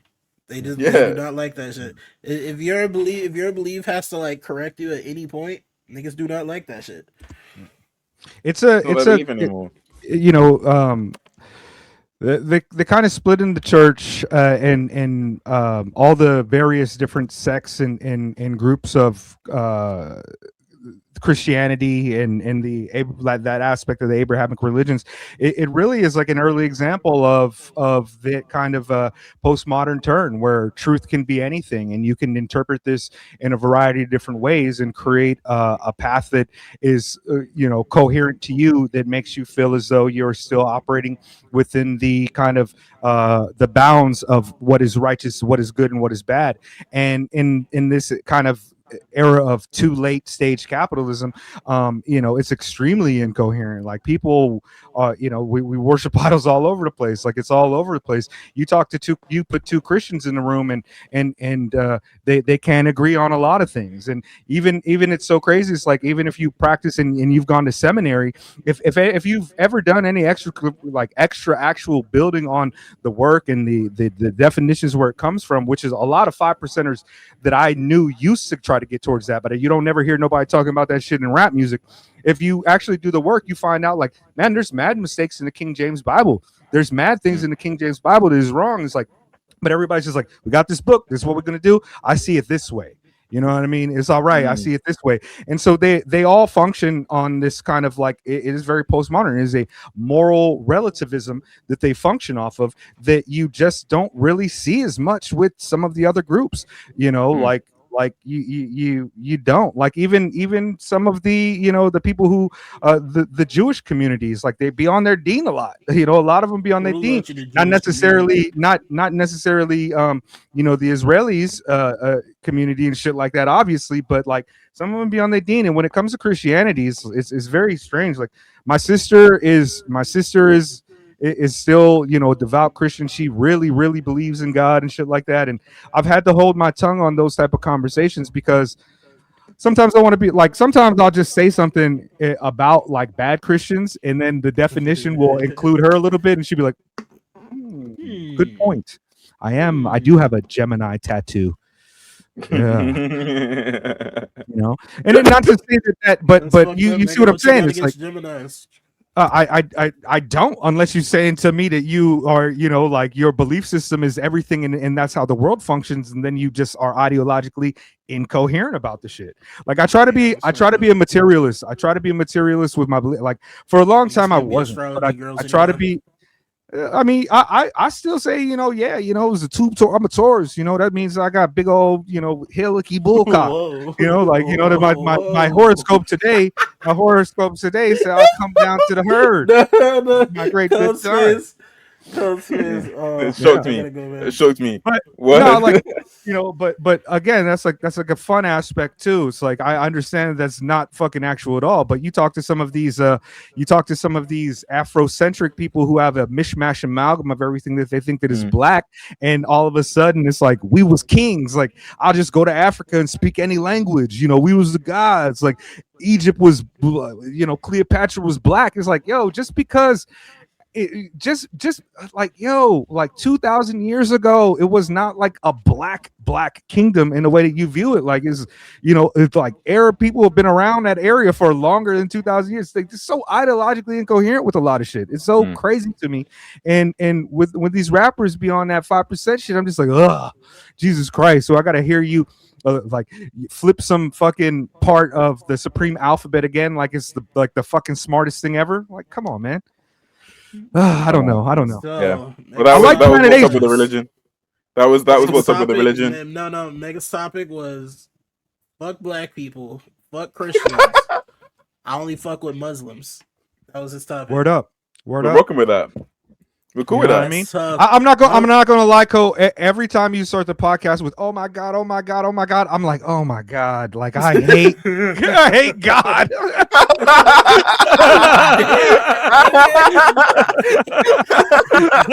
I'm half joking, but I'm just like, "Oh my God!" I'm like, "Whose God are we talking about?" I thought we were a secular podcast here. I didn't know that we were. Well, I didn't know we were. I thought we were secular. We should say, "Oh my goodness, oh my goodness, oh my goodness." Yeah, Golly my darn deity. hologram, golly darn hologram, golly darn hologram. It'd be like, oh my science, oh my science. right. Yeah. You know what I mean? Yeah, like this Reddit atheist shit. Oh my yeah, God. you know what I mean. It's like you just gotta always flip it up like an agnostic quarterback not throwing a hail mary. They throw a hail maybe. You know what I mean? Like hail maybe. It's like you just gotta flip it, just twist it a little bit and get it right. You know? Yeah, hit with "Oh my deity," so everyone feels included. You know what I mean? You know what I mean? Like I feel like you're not being like I understand the word, but you can flip it. You could be "Oh my Vishnu, oh my Vishnu," you know, let's sprinkle a little bit of that on it. You'd be like, "Oh my Charlemagne the God, oh my Charlemagne the God, oh my Eric the young God, oh my God." I'll think about it. You know, I didn't realize that it required that we needed flipping up here, man. I thought I thought you know, I'm 100% joking, but to be honest with you, one of the things I usually do is I don't say Jesus. I don't go Jesus Christ or a lot or say oh my or my God like that. That's just like because I like religion be irking me a lot, man. A lot of religions be irking me, but I at the same time, you know, oh my God, I just be letting live these days unless you be on some like super ignorant shit. Like most of the like I told my mom I wasn't a Christian like some years back, and then like her mentality is still like you'll come around one day, but like I just let her have it now. And she's like, yo, let's pray. I'm like, it's real rough. Praying with y'all. I mean, I'd like to say that for some parents, not being a Christian would be worse than a lot of things. You'd be like, "Yo, mom, I'm selling drugs." She'd be like, "Okay," but you'd be like, "I don't believe in God." They'd be like, "What? Oh, baby, no, we gotta be in it. We gonna meet in heaven together again, baby." As long as you're selling drugs and believe in God, it's cool. Yeah, it's cool. I mean, you got a Jesus tattoo. You know what I mean? You got a little big Jesus tattoo, Jesus piece. You know. Yeah, but I recently saw. Yo, that reminds me. Actually, I should have actually showed you guys this. You got to work with this heavy. I saw someone with a tattoo recently. It was Jesus, but like he had the mouth. You know how Malcolm X be looking out the window with the gun? It was Jesus, but that. It was crazy as hell. I broke with the heavy. Yeah, no, I genuinely I was seeing that like probably one of those 5%. Yeah, that's tough. Talking about. Yeah, but maybe it's possible. Yeah. Possible. Now I saw one today that's like this is an old show, y'all don't know about it, but it's like the Golden Girls. It used to be these 4 old women that lived together. And the theme song was "Thank You for Being a Friend," and the tattoo was the Golden Girls, but they were Ninja Turtles, and they had the Golden Girl hair, but they was Ninja Turtles, and it had in the Ninja Turtle font. It said "Golden Girls, thank you for," or it said "Thank you" with the Ninja Turtle font with the. Yeah, it was hard. People got good ideas. Yeah, that's I believe in that. See, to me, that's not ideologically incoherent. Golden Girls and Teenage Mutant Ninja Turtles coming together. Feel me? Makes a lot of sense. Yeah, I can see that. Actually, I'm not gonna do into it. I don't want to do that. I don't want to do that joke. Listen. One of my favorite 5%ers. We know him. We love him. Jay Electronica. Yeah, he was performing live. Supposed to be. In between his songs, he was like, "Free Diddy, man, free Diddy." They trying to get him set up, free Diddy, man. And then after that, he proceeded to cancel all his live performances. What did he mean by that? Who knows? It's a good question. But all we know is that he was doing it live, so he got the crowd's reaction in real time, live and direct. Yeah. I'm telling you, that's an important thing. That's an important thing. Someone should have a topic about that. Oh wait! That was oh my god! Oh my god! Oh my god! Oh my god! Oh my science! Oh my science! Oh my live! Oh my live! Yeah. So basically, chat, fellas, folks, people. Today I want to talk about live music. You know what I'm saying? I feel like as someone who is a deep enjoyer of music, a deep enjoyer of underground music, and a lot of American music, actually. That's a very important part of this for me. Is like I'm a fan of a lot of music that does not come here often. So as a result of that, like live music is a like live rap music specifically is something that I'm not around all the time or that frequently. So seeing the kind of like difference between the two mediums is something that I'm definitely like very much invested in when I'm there. Like it's a rarity, so I'm like, okay, word, I'm gonna check it out. I'm gonna check it out. But as a result of that, like being there less frequently, a lot of the live experiences I go to are very much not rap. You know what I'm saying? Rap is as much as it is a part of it. You know, a lot of the jazz scene that I'm currently invested in is inclusive of rap. A lot of the things I'm still going to are like ostensibly jazz music, ostensibly dance music, and stuff like that. You know, so it's one of the things I find the most interesting is like in my experience and like world of live music, the kind of expectations and wants I have from the stuff is like entirely different. You know, obviously I'm spending all this time talking about my rap, and then I leave the house and I'm not hearing none of that shit. I'm not hearing none of that shit. I'm in like a little bit of Afro jazz bar. You know what I mean? Shimmy and all that. And I think that the live experience and kind of the immediate reaction that you can have from it and the like energy you give back to it is something like vital when it comes to the let me restart from the rap thing specifically. When it comes to the rap show specifically, it's something that I'm noticing a lot in. Oh my gosh, yo, what's happening? Okay, I'm back.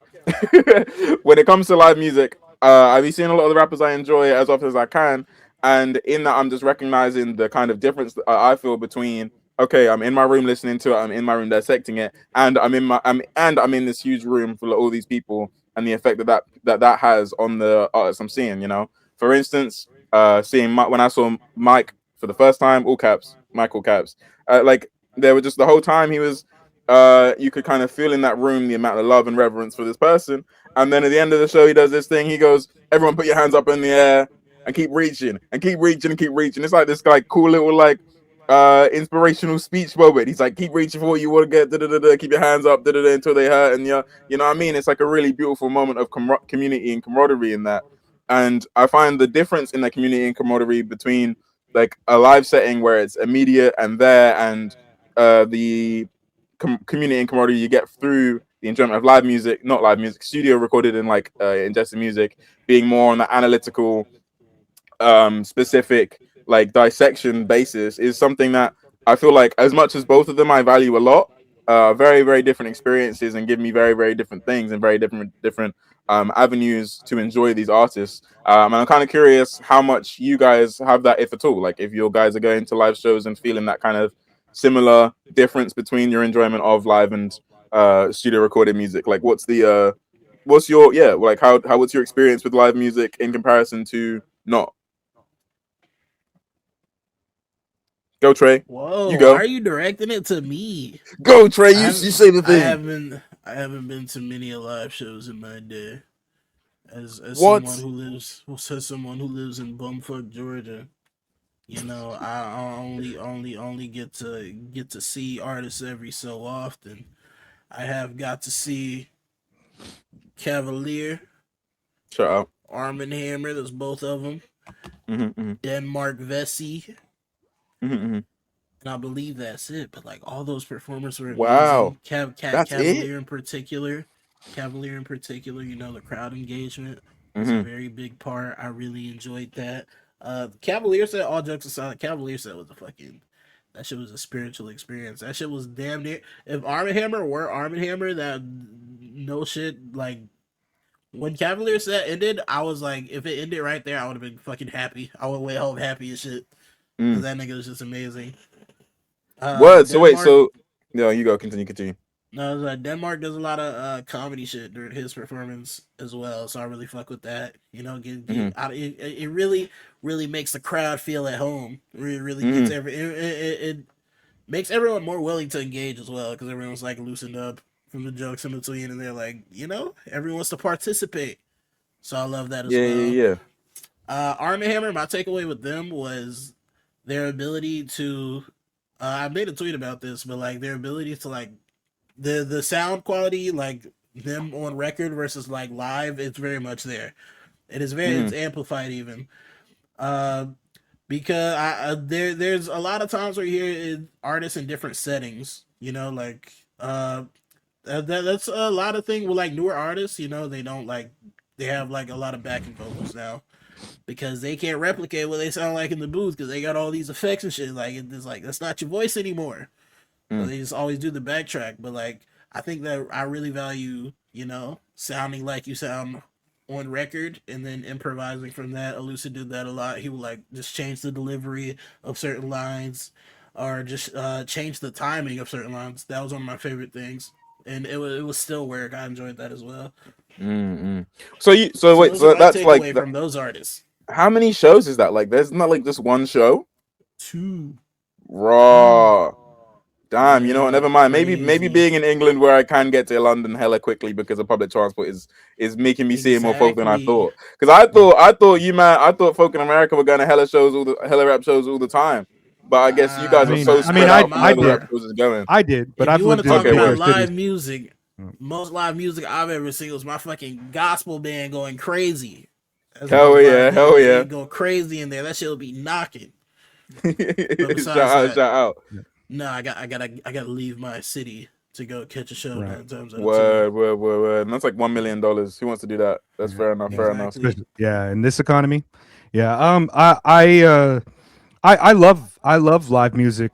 Pretty much, even if it's a genre that I don't really like, if it's being played with instruments, I feel fascinated and love experiencing live music. My mom was very musical. I grew up in a house where she sang basically every day. I could catch my mom doing karaoke at the house singing.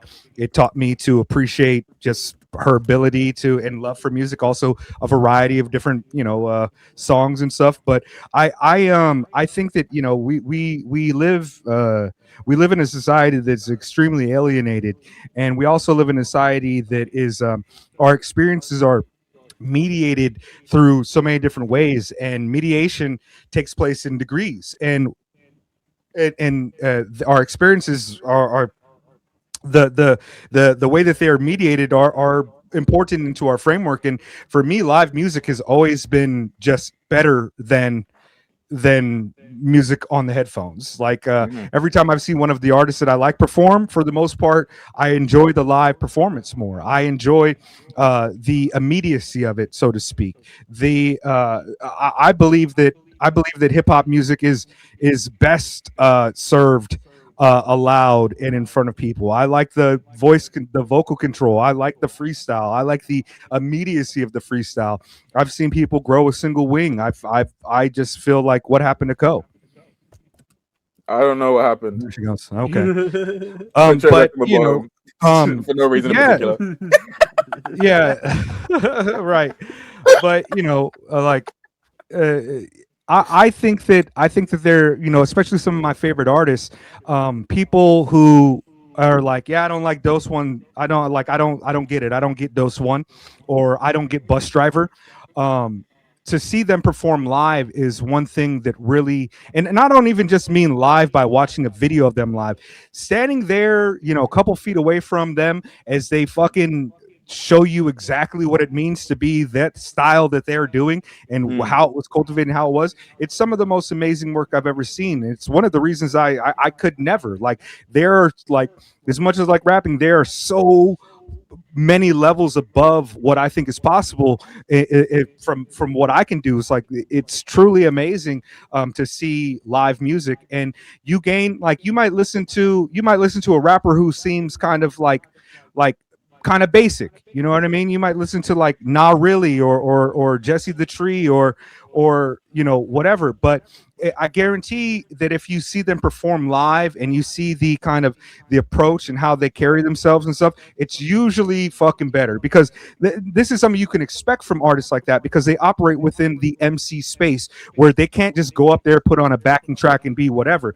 I watch, Blueprint is not an MC who gets a lot of love for his music through the weird underground space that we are, because the weirdos. But like, Blueprint is absolutely amazing. I like his music, but to see him perform live, you are seeing somebody who has honed the craft for decades. The breath control, the crowd control, just the precision is truly breathtaking. I think the live music experience is tremendously important. I go to live music events quite often.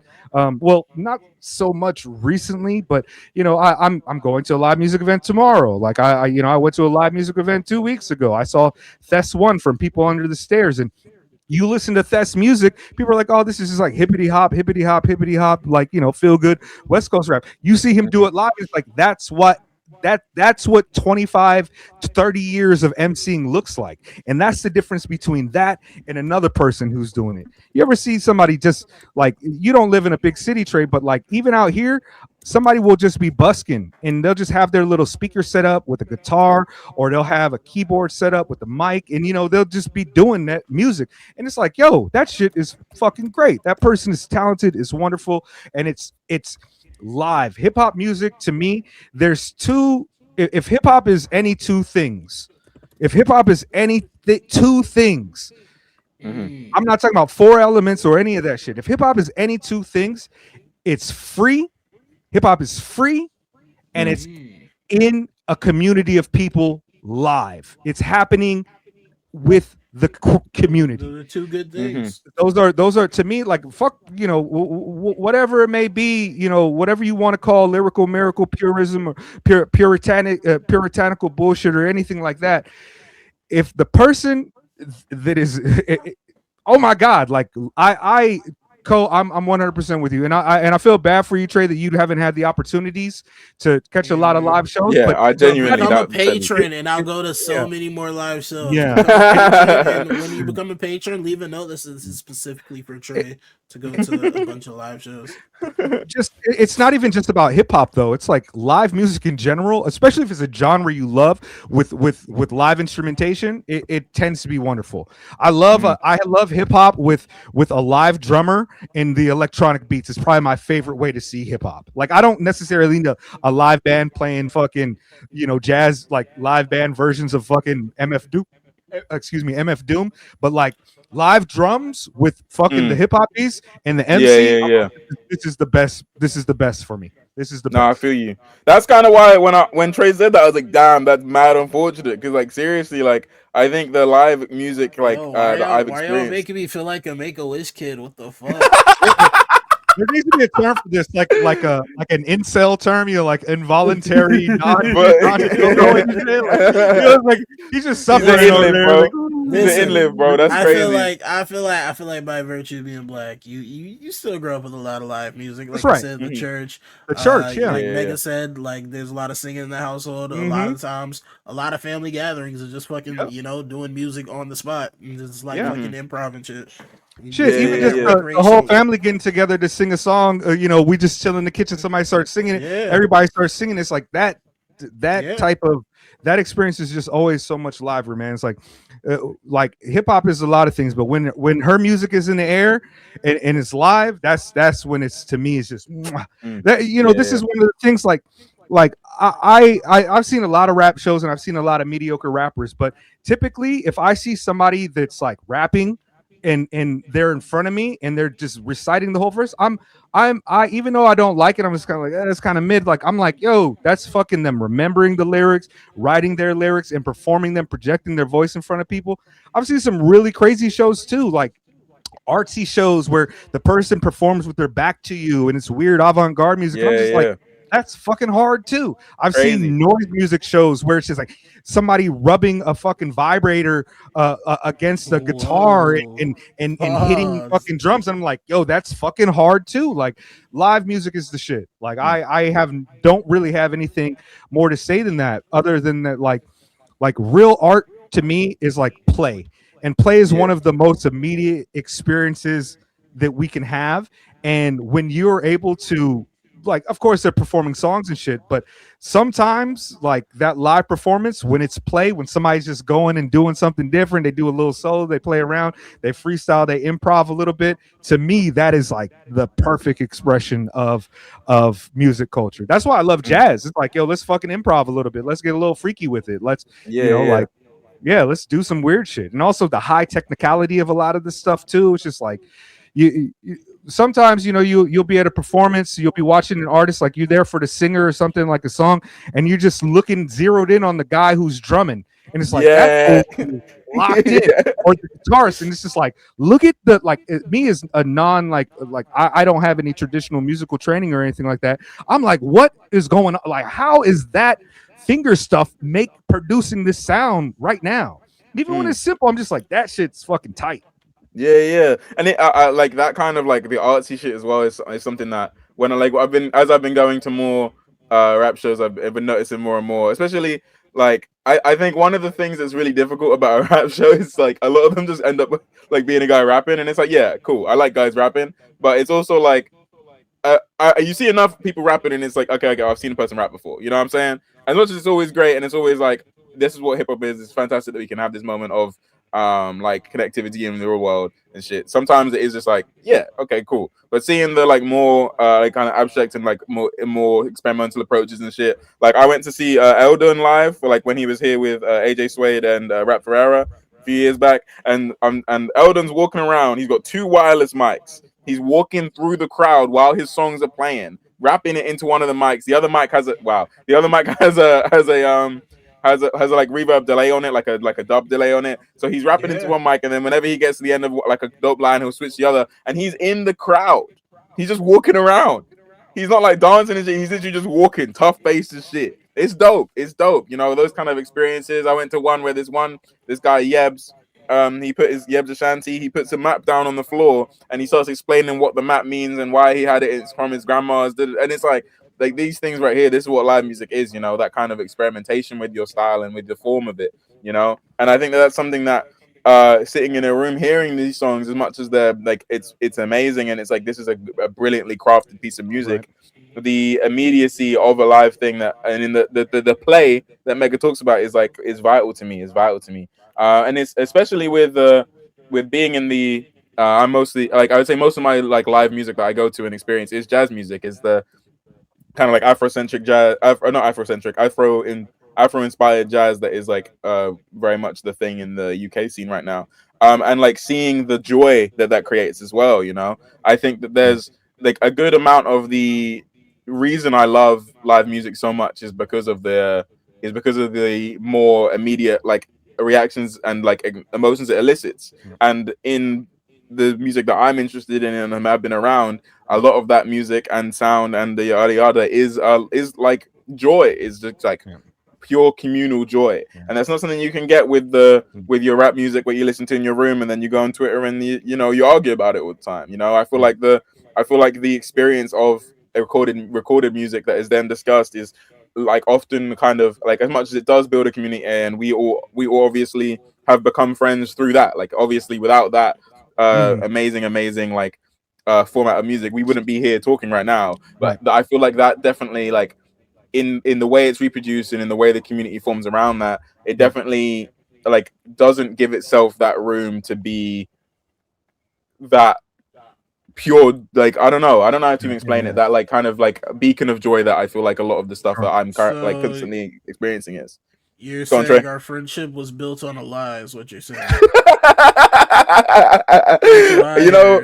As much as I didn't say those words, I feel like that I can feel like we can acknowledge that there are definitely toxic parts of the way that of the like format to which we met. You know, never. Like, you know, I got into the rap music podcast through being subjected to years of torment on hip hop Twitter. Like, you know, like that's not the best way to do it. But I got the friends I met through live music. It's called earning your friendships. Those are my stripes, bro. That, you know how like Killmonger has like all those scars at every person he's killed. That I have one of those. I have those at every single Twitter argument I've been on. I got one little jag on my chest. And you know, I'm telling you, when I got to 104 jags on my chest, I met TREDOES, and the rest is history, man. You know what I'm saying? It's beautiful. It's beautiful. And like obviously, like I feel like, just like if I compare that to the like live music experiences I had and the friends who have made through live music, I don't got no scars on my chest, bro. You know what I mean? There's certain experiences that I'm not entirely like the most thankful for when it comes to those spaces, but they definitely produce more they produce the I don't know, they produce that beacon of joy that I previously mentioned a lot more frequently than the kind of crowding around the release of an album does.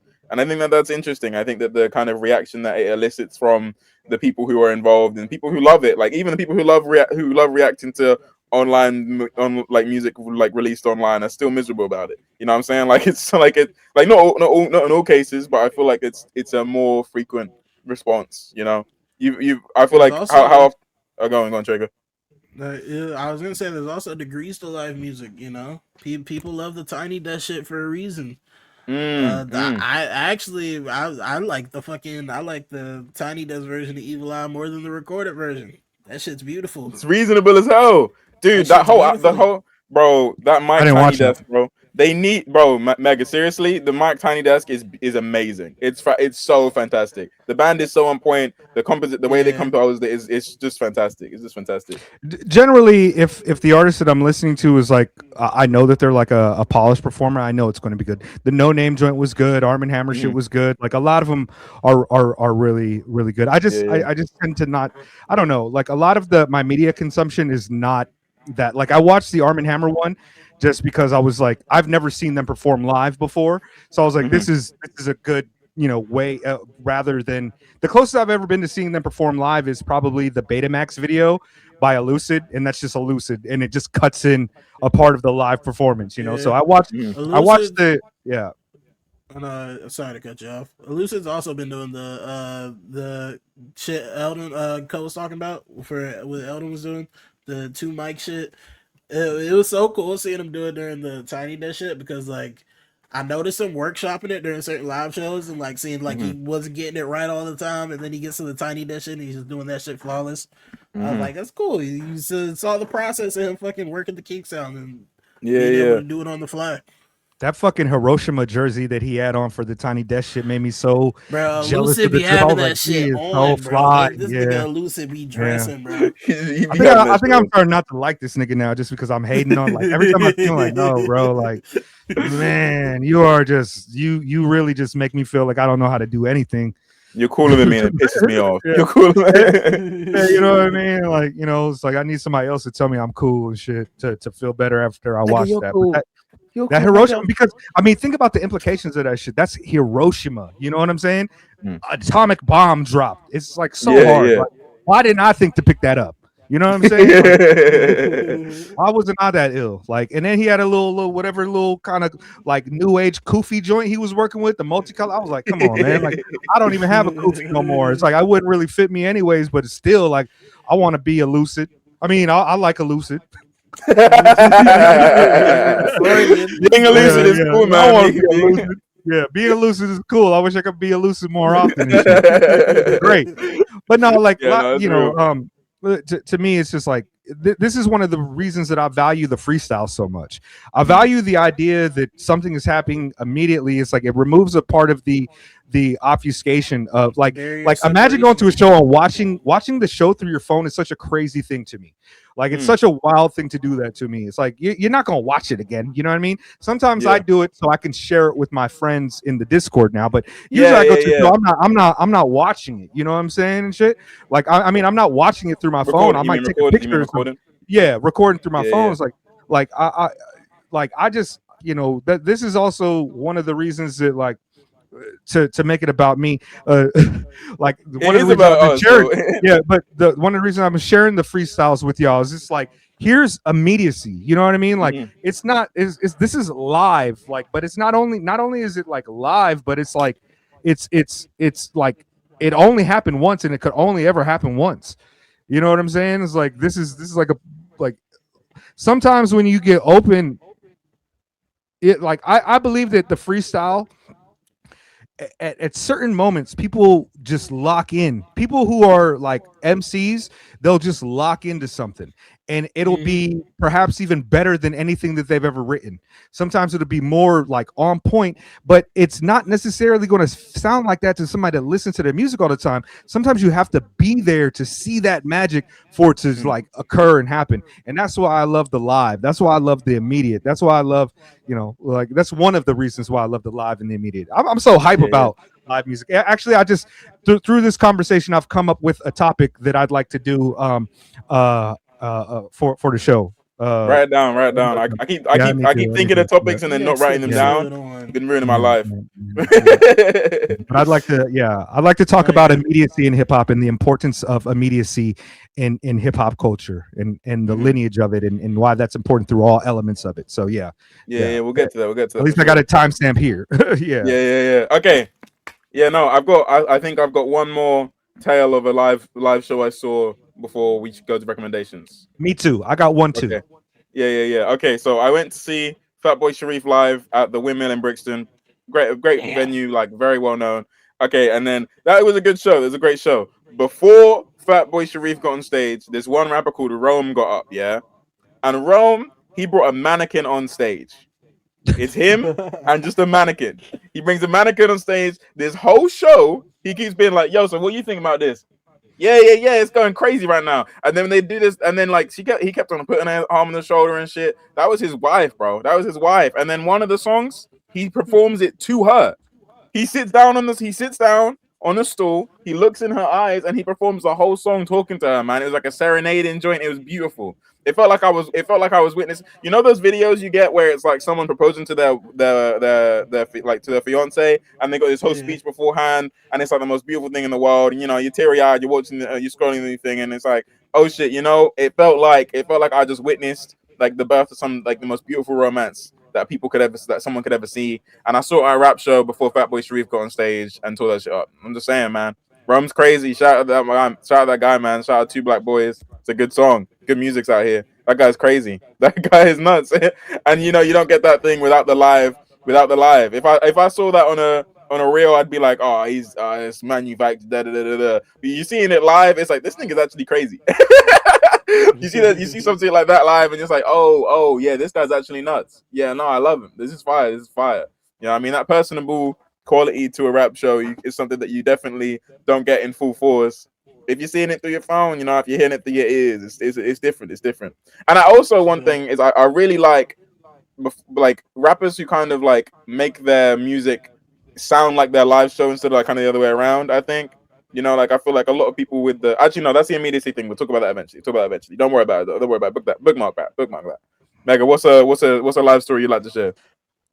Way back in 2001, I watched there was an Anticon show in Hawaii at this place called the Pango Pango. It was a strip club, and I was able to go because it was a 18 and up show. There weren't strippers fucking twerking while Anticon was performing, but Dose One had been an MC that I really liked at the time. And what happened was I guess the MPC got corrupted or something, you know, back in the days, like, yeah, so they had no beats, and so they performed the entire show in acapella and rocked it so hard in acapella. And yeah, that's crazy. One of the things that blew my mind that night was what Dose can do with his voice. There was a part of the show where he was just like, he was saying something like and he was just but it's Dose, and he's like, and the vocal, like the breath control on it, it's like Kenny G being able to play a note for like 10 minutes. It was just insane to me. And he was doing so many things with his voice like that just were absolutely incredible. And that's not something that is really to be replicated on wax, you know what I mean, on his album. There's a few parts in their careers, the Dose's career, where you have a field recording of something happening live. You also have a few joints where they performed live in studio, like the Pill sessions on the BBC Pill sessions, and also themselves, like a show recorded live. And you really, if you like through, and maybe this is what I'll do for the song share moment, I'll play the song and then I'll play the live version of the song, and then, you know, we can kind of look at the different vocal dexterity that it takes to do that. And it's like the sometimes, like, some artists, they really show you how good they are when it's live. Not everybody exists at this tier, but a couple of them do. And when you find out why, it's not just because they're Big Daddy Kane. It's because Big Daddy Kane used to fucking hit the dance and then hit the splits and then do the shit. Like that was a stage show. Like you listen, you like Michael Jackson, Beyonce. I'm sure what Beyonce doing on stage and shit. I'm sure it's amazing. But we're talking about rapping. We're not talking about niggas is doing splits, like, you know what I mean? Like with dance crews and shit like that. When you find an MC who has the vocal ability and the talent to carry a show by himself with just a beat, and sometimes even without a beat, it's insane. Like, man, like it's insane. And I think that my favorite MCs are like none of my favorite MC. Like you're not going to be a top 5 favorite MC for me if I haven't seen you live. Like the first time I saw A$AP Rock, I was like, how is that breath control fucking possible? Like that's the first thing I noticed is like, I know the lyrics. I can rap the lyrics. I didn't realize it on the album. On the album, it doesn't sound like he could just like, it sounds like he's stopping a little bit, but when it's a live show and he's projecting his voice and talking loud and still fucking like doing like a bar that takes 12 seconds to fucking finish, I was just like, oh my God, these are the, like, this is why I don't want to be a rapper. Like I open mic even said every rapper, everybody that raps wants to think that they're the best, know that they're the best. I was like, no, maybe that's why I didn't want to be a rapper. I just I've rapping, seen it. I don't want to be a rapper. Sometimes you see a rapper, you're like, I'm never gonna be better than that. I don't need to. Yeah, it's like how can you possibly? How is that your friend and you think you're better than that? It's like this is the highest level possible. I listened to motherfucking Lupe Fiasco Mural the other day. That 9-minute track. Yeah, I was like, bro, raw chemicals. not rain like rain in dogs and cats, but rain like rain, not queen like Queen Latifah, queen like not OJ the juice man, but OJ means juice man. Right, bro. That shit, that part that kills me. What's wrong with that? No, nigga, when I heard that song the first time, I was like, oh, I didn't know this was possible. I didn't know you could do that, bro. Lupe's. It's like crazy, it's like it's obscene, you know. It's like you're not supposed to do that. That's people, like, you know. It's like showing your dick. Crazy. It's like pulling your dick out. No, because it's like that part is like him showing like, yo, if I wanted to rap about any of this shit, I could. If I wanted at any moment, I could talk about any other kind of metaphor, but I'm not gonna do that right now. I got one specific thing I'm trying to tell to you. That's brilliant. That's brilliant. Yeah. Today's not the day. Today's not the day. But one of these days, because I gotta write a dissertation about this shit. One of these days on my song chair, I'm bringing Miss Mural, and I have to write a dissertation when I Miss Mural to fucking Miss Mural is one of my favorite songs ever. I got that. Yeah, cool. Yes. We gotta stop advertising. We gotta stop talking about Patreon. We gotta stop talking about Patreon content on the lane though. That's terrible. No, I mean, no. We're talking why you should get on the Patreon. You should get on the Patreon for that. Lupe, like, but see, the thing is too, I've never seen Lupe live. I don't know if it's possible for him to do that 9-minute track off the head. It's the same way I feel about Kendrick Lamar in the DNA, the last verse, where you know, where he does that fucking Tell me something. You know what I'm talking about? Yeah. You motherfuckers. Yeah, no. You motherfuckers. Yeah. I've asked people who've gone to his shows, like, does he do that? Does he do that song live? Because like that verse and that breath control is so crazy. If that's not like punched in or edited in, that's crazy. I talked to Dope one time about a song he recorded on Crowns Down. And he was like, it took me 2 months to record that verse because it was fucking impossible to rap it that fast and that precise with the breath control. And that's the level that I'm talking about. If Lupe can do Mural in one sit down and remember all that shit, that this nigga is very much worthy of hip hop heaven. I have to add, he already is. Real quick, my addendum. I forgot, which is really fucked up. I also saw Prim Rock live, and that nigga is fucking amazing. Y'all know how Prim Rock sounds on record. Yeah. That nigga's ability to rap that shit live is insane. No, he was opening for just him. Prim Rock said he gave you one of the only copies of a record too, right? Well, and you forgot you saw him live. He gave you the early. Shut up! He gave me the early copy. How dare you? Stop! Y'all are fucking hands you an album through your hands, and you were like, "Who the fuck is this guy?" He's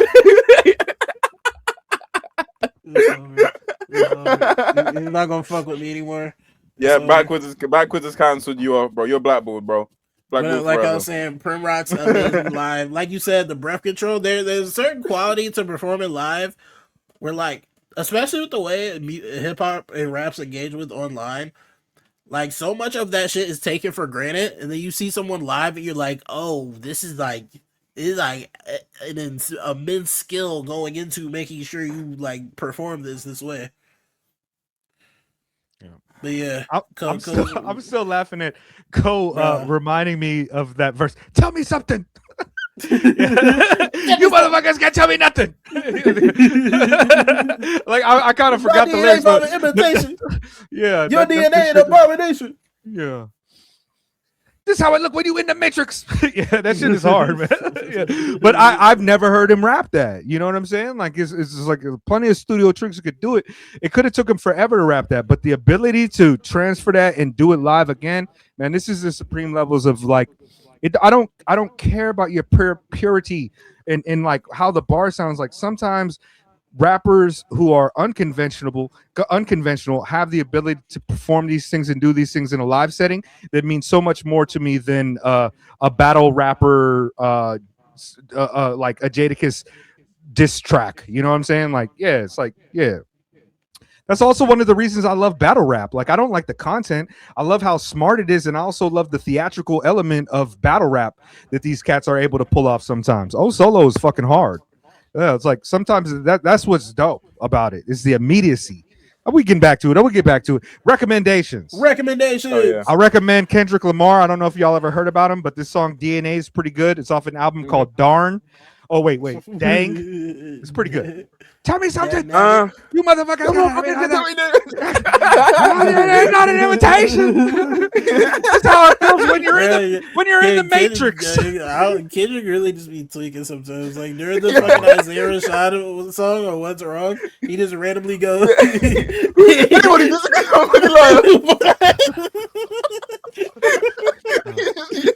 He's crazy, bro. He's a real tweaker, bro. Nah, he's a funny cat, man. He's fucking funny as shit. Yeah. No, the dance he's doing on that fucking what is it, Blood Brothers? The fucking yeah. I was like, this nigga's like, I was like, before Elucid came out with the Hiroshima shit, I wanted to be Kendrick in that video and shit. No, that's crazy. Yeah, and he's got and then like you see how he's charging it up as well. Like he starts to do it, and then it goes like, Kendrick is amazing. Yeah, I need to listen to the new album. I think I only played it like twice. I really didn't. I don't feel like that one needs too many. It's cool. It's so tired of hearing about it. It's fire. We're just so tired. And what's crazy is like that one's supposed to be hella Westy, and you know I love that West Coast sound. That's why I be fucking with Nati and shit like that. But I just didn't like. I think I was just burnt out about thinking about Kendrick for a long time. Talking about the Super Bowl, talking about the Drake beef. I was just like, oh my god, please. I need to go back and listen to Dan because now I've got this idea about DNA. That DNA verse sounds nothing like Kendrick. Tell me something, you motherfuckers cannot tell me anything. Yeah, this is wrong in my head. This is how it feels when you're in the Matrix. It's like, wow, that guy's good.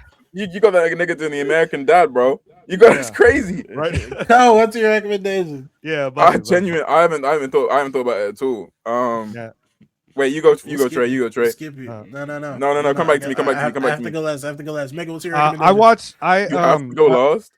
Yeah, because tradition. Okay. I've watched a lot of movies recently. I've been on my movie Dean, but I watched the new Spider-Man. Spider-Man. Yeah. Same. Megan took my recommendation. Yeah.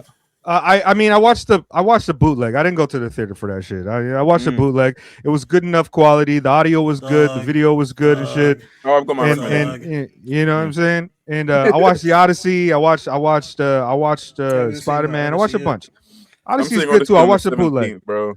I'm saying Odyssey in ages, bro. Having a friend who wants to see a movie with you it's the deepest curse in the world. Because now I can't go see the movie. Now I gotta wait for my friend to also be available to see the movie. It's terrible. And she has a full-time job. Fucked up. What's her problem? Stupid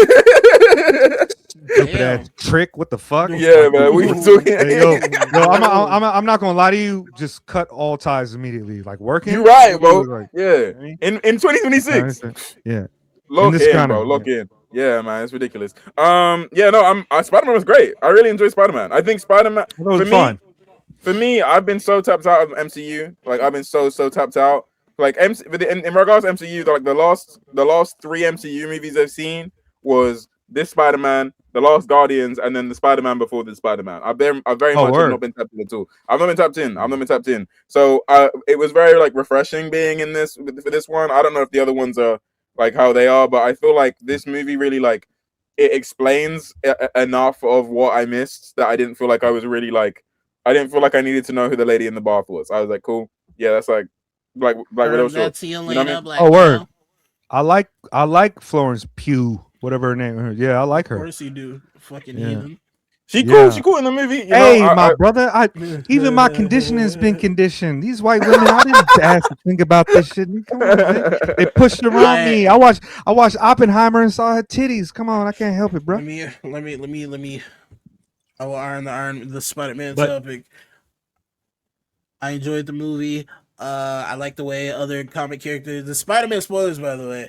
I like the movie. I like the way other comic characters were incorporated. I thought it was done very thoughtfully. I love Peter's dynamic with Punisher. I like they really conveyed the stress Peter was going through very well. Like that the scene where like he said that his senses are heightened and he can like hear everything. That was, and really he's tweaking out. Scene. Yeah, like I think that was communicated really well across the series. I loved seeing the fucking Hulk not be a bitch in the MCU movies. like nigga, and I don't. He just had aura to him, bro. He's just like this X Factor, fucking G grade, barely being able to control it. And then this nigga going into Savage Hulk, and like Spider-Man. Bro, them two niggas fighting. That's the shit. That was comic book so accurate, dope. Bro, that shit. Like when I was a kid playing with my toys. That's the shit I'd want to do. Yeah, the one scene where Hulk is chasing him through the hallway, and it's Spider-Man going all around, spiraling. It's spiraling. The director is the same cat that did the Shang-Chi movie, and. Yo, there's like homage to the video games, the Sony video games and shit. Like there's a lot of care and a lot of dope things happen. Like this is, bro. Yeah, like the shit he was doing with his webs, like the scene where the tank summon is gonna follow the people, and he goes around so his webs hook around the people and then pull them out the way. Yeah. And then the way he wraps up Hulk, where he's like going through the windows, like around and just wrapping that shit up. Yeah. This is like, you know, like. This is one of like Spider-Man. It's no secret. Spider-Man is my favorite character of all. Like I literally first like my I mean you like he's all over. X-Men, he's okay. Oh damn, my camera. Hold on. Damn. Oh shit. Hold on. Oh, I'm trying to touch my screen like it's a touch screen. Hold on. No, but no. I was gonna show you. Like I got Spider-Man. I've got Spider-Man. All over my house, and the like my first nightmare was a Green Goblin nightmare. Like I've been reading comic books since I was like 6 years old, and I've been a Spider-Man fan since then. My sister like she used to sing me the Spider-Man. I was a colicky baby. That means I cried a lot, like for no reason and shit. My sister used to sing me the Spider-Man song. When I was 2 years old, they found me on the roof of our house. The police, my parents couldn't find me. They found me on the roof. Niggas took that shit serious. 2 years old. The fire department came to the house. They're looking for the kid. I'm on the roof of the house as a fucking 2 or 3 year old. I forget what age, but like I'm a huge Spider-Man fan. And like I'm not like such a fan that it's like, oh, I like the Andrew Garfield films. I like Spider-Man 3, but I actually don't like the first two Tom Holland Spider-Man movies all that much. I think they're fine. I thought the last one was the one with all three Spiders is good fan service.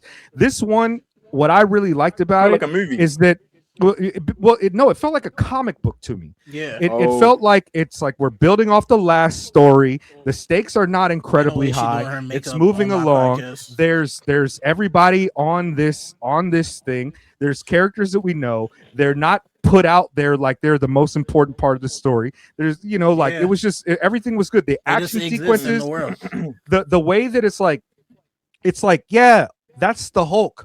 But that's also fucking Spider-Man. Spider-Man is stronger than everybody that's faster than him, and he's faster than everybody stronger than him. And he he got Loki. He got two tapped and was like blip right on the back. And I was just like, oh my god, like the way that he connects and all of the falling building to Hulk with webs. It's like, so he's smart as fucking it.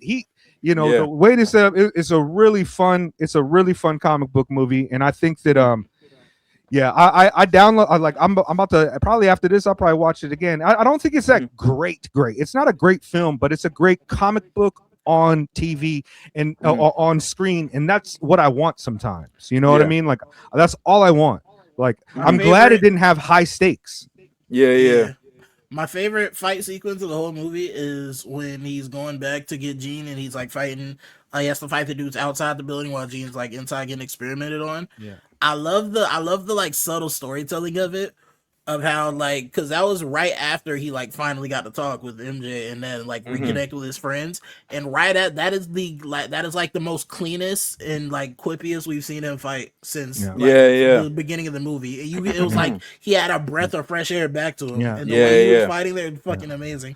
When they're shooting at him, he's bounced off the wall and just like this is why he's so ill, man. Like he's just like Spider-Man's powers are so dope, and they really brought it to life on this shit. It was tremendous. I feel like the emotional stuff was done pretty well as well. The stuff with him and MJ, I feel like was done really well. I can't believe they did the scene. I can't believe they did the scene where he kissed MJ and it was like not the I thought it was gonna happen, but I was like so hard. I didn't fall for it. I didn't fall for it, but I was like, as soon as the kiss happened, I was like, wait, no, absolutely not. There's no way that I was like, no, this is too fast. What the fuck? Like what? Like what? They actually just undo all that fast, and then you like on the strength. I know Jean Grey is like, like she's going through her trauma and everything like that, but she also jumped into that poor fucking street man, and got his ass hit by a car. And also she was the way she killed hella niggas in that shit, bro. Like the police cars, I don't care because it was the police cars and shit. I kind of don't like Spider-Man working with police, but that's one other thing. But the police cars, it was all blowing up and jumping off the side. It's like those officers died. They are dead. But the worst one was the nigga who was just like, "Hey, Spider-Man!" Got hit by the car. He's not dead. He's like, you can live that. You can live that. I don't know, man. But she didn't check if he had health insurance or nothing like that, bro. He might be in debt forever over this shit, bro. He's just ruined that guy's whole life. Old as shit. Yeah, like that motherfucker is dead, bro. If I get hit by a car, I'm fucking dead. It's over for me and shit. It's over for me. The reason that like. Because I know that some of that stuff bothered more people more than others. The reason what stuff?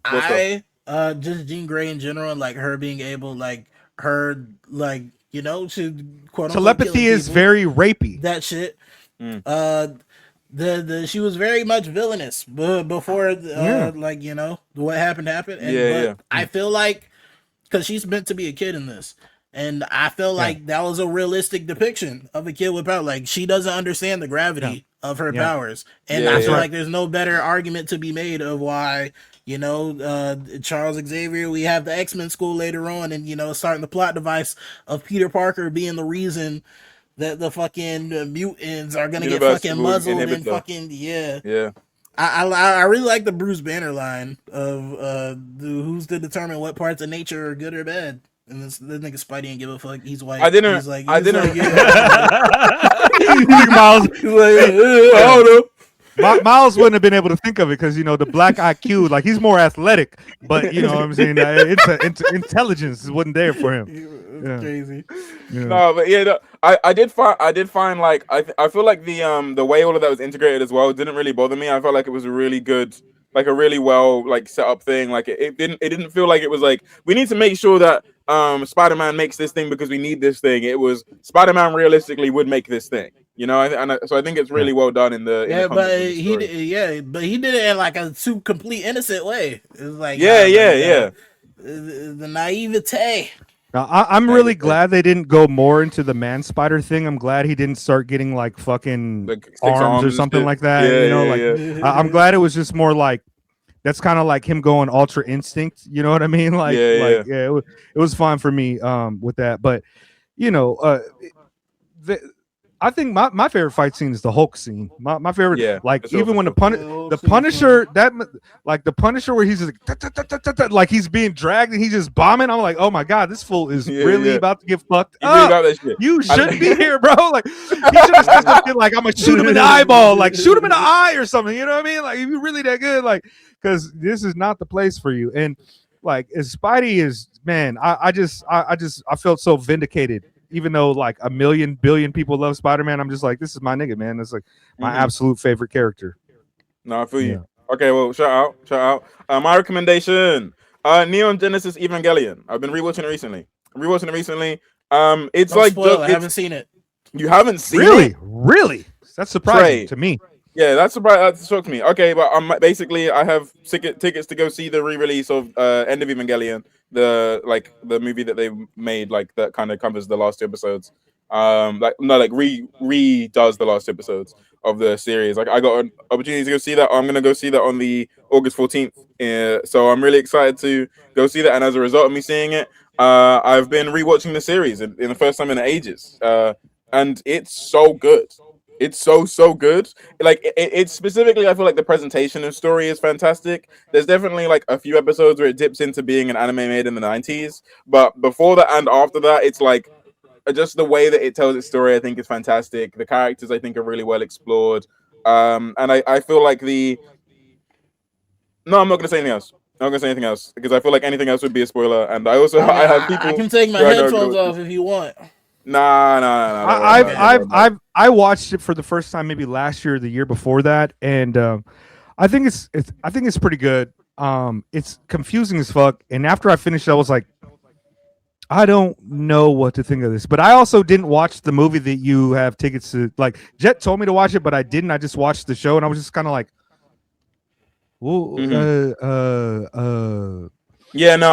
I'm conflicted about a lot of things, and of course, like there's a lot of things that you could project into. Like this is really kind of creepy and kind of gross and didn't age well, and I didn't do any of that. But still, I was just like, this is kind of weird. Like I don't know what it means. Like, yeah, it seems like the writer didn't know what it meant either. Is what I kind of felt. But like, I guess the movie is supposed to kind of like bring it all together a little bit better, right? For me, it does. But I also, I think I've never had an experience of not watching the movie, so I don't know how it is without it. But I definitely think that it does try. I don't know. Yeah, the last 2 episodes are definitely strange. I hear it's like, oh, budget, whatever. But I also think like I also think that there was just a kind of like unclarity and like a lack of clarity in what they wanted to do with the ending, and then they figured it out. And I think the way that they figured it out was brilliant. I do think the main reason I'm rewatching it is because I do like. For a lot of years, I consider End of Evangelion to be like one of my top 4 movies ever. So I was like, I would like to go back into this with the like open mind, not even open mind, like decided mind on the series that preludes it, you know. And so far, I'm really enjoying it. And I feel like the kind of confusingness you're describing is something I enjoy. I really like being a little lost when I'm watching something. Sure. And it fits within that. One of your top 4 movies of all time. It was. I really need to watch like 50 other movies. It was. I've evolved. I have a new recommendation. Go on, TREDOES. It was recently announced and even involves one of our hosts. Just announced Shamar and Sasko dropping an EP. This Friday. Oh shit! Oh, I didn't even see that was announced. August 7th. That was announced? So it'll be out. It got announced 30 minutes ago. It'll be out by the time you listen to this. Yeah, I mean, I haven't. I did the mastering on that. Answer nothing. I just know it sounds good. I just know it's going. I did the mastering on that. It's really dope. Yeah. I hope Shamar still likes me. I haven't seen him in the Discord in a long time. I know I'm real toxic and shit, but damn, I was hoping. I wish he sent me that album and shit. You know what I mean? Shamar used to come through, but I know Shamar is a good person. Shamar is a really good person. I'm very toxic. So yeah, okay, yeah, Shamar. I be feeling the same way. Yeah, shout out to them. Check out that release. Yeah, it's gonna be dope. I'm really excited. Wait, Trey, you feel the same way as Shamar, or you feel the same way about Shamar? I just need to clarify that. Okay, nigga, shit. All right, problematic Bay right here. I got you. You right. That's true. It's true. Anywho, anything else? At least I'm ideologically coherent. True. with my Gemini with my Taurus tattoo. I had a really True. crazy penis joke about keloids like Killmonger on my penis earlier, but I didn't say that. See that? I'm getting better every day. So restraint, man. Yeah, hell yeah. Shout out, Mecca, bro. We appreciate you. We appreciate you. Yo, that's so funny. The joke was like Killmonger, I put little keloids all over my dick, and now they read like Braille, and if you rub your hands on them, it's gonna read you. It's gonna read you a Maya Angelou poem. I cannot do this anymore, man. This is why Shamar don't fuck with me, bro. Sorry, Shamar. I love you, Shamar. You my dog, bro. I'm sorry, nigga. Leave in the minutes. And your time is up, bro. Your time's up. Your time's up. Niggas want to cancel me. It's fucked up, bro. Yeah. Yo, how? I don't understand. I don't really. Do any of you guys know much about Braille? I've been thinking about it a lot recently. Yeah. That's one thing that's come to my head.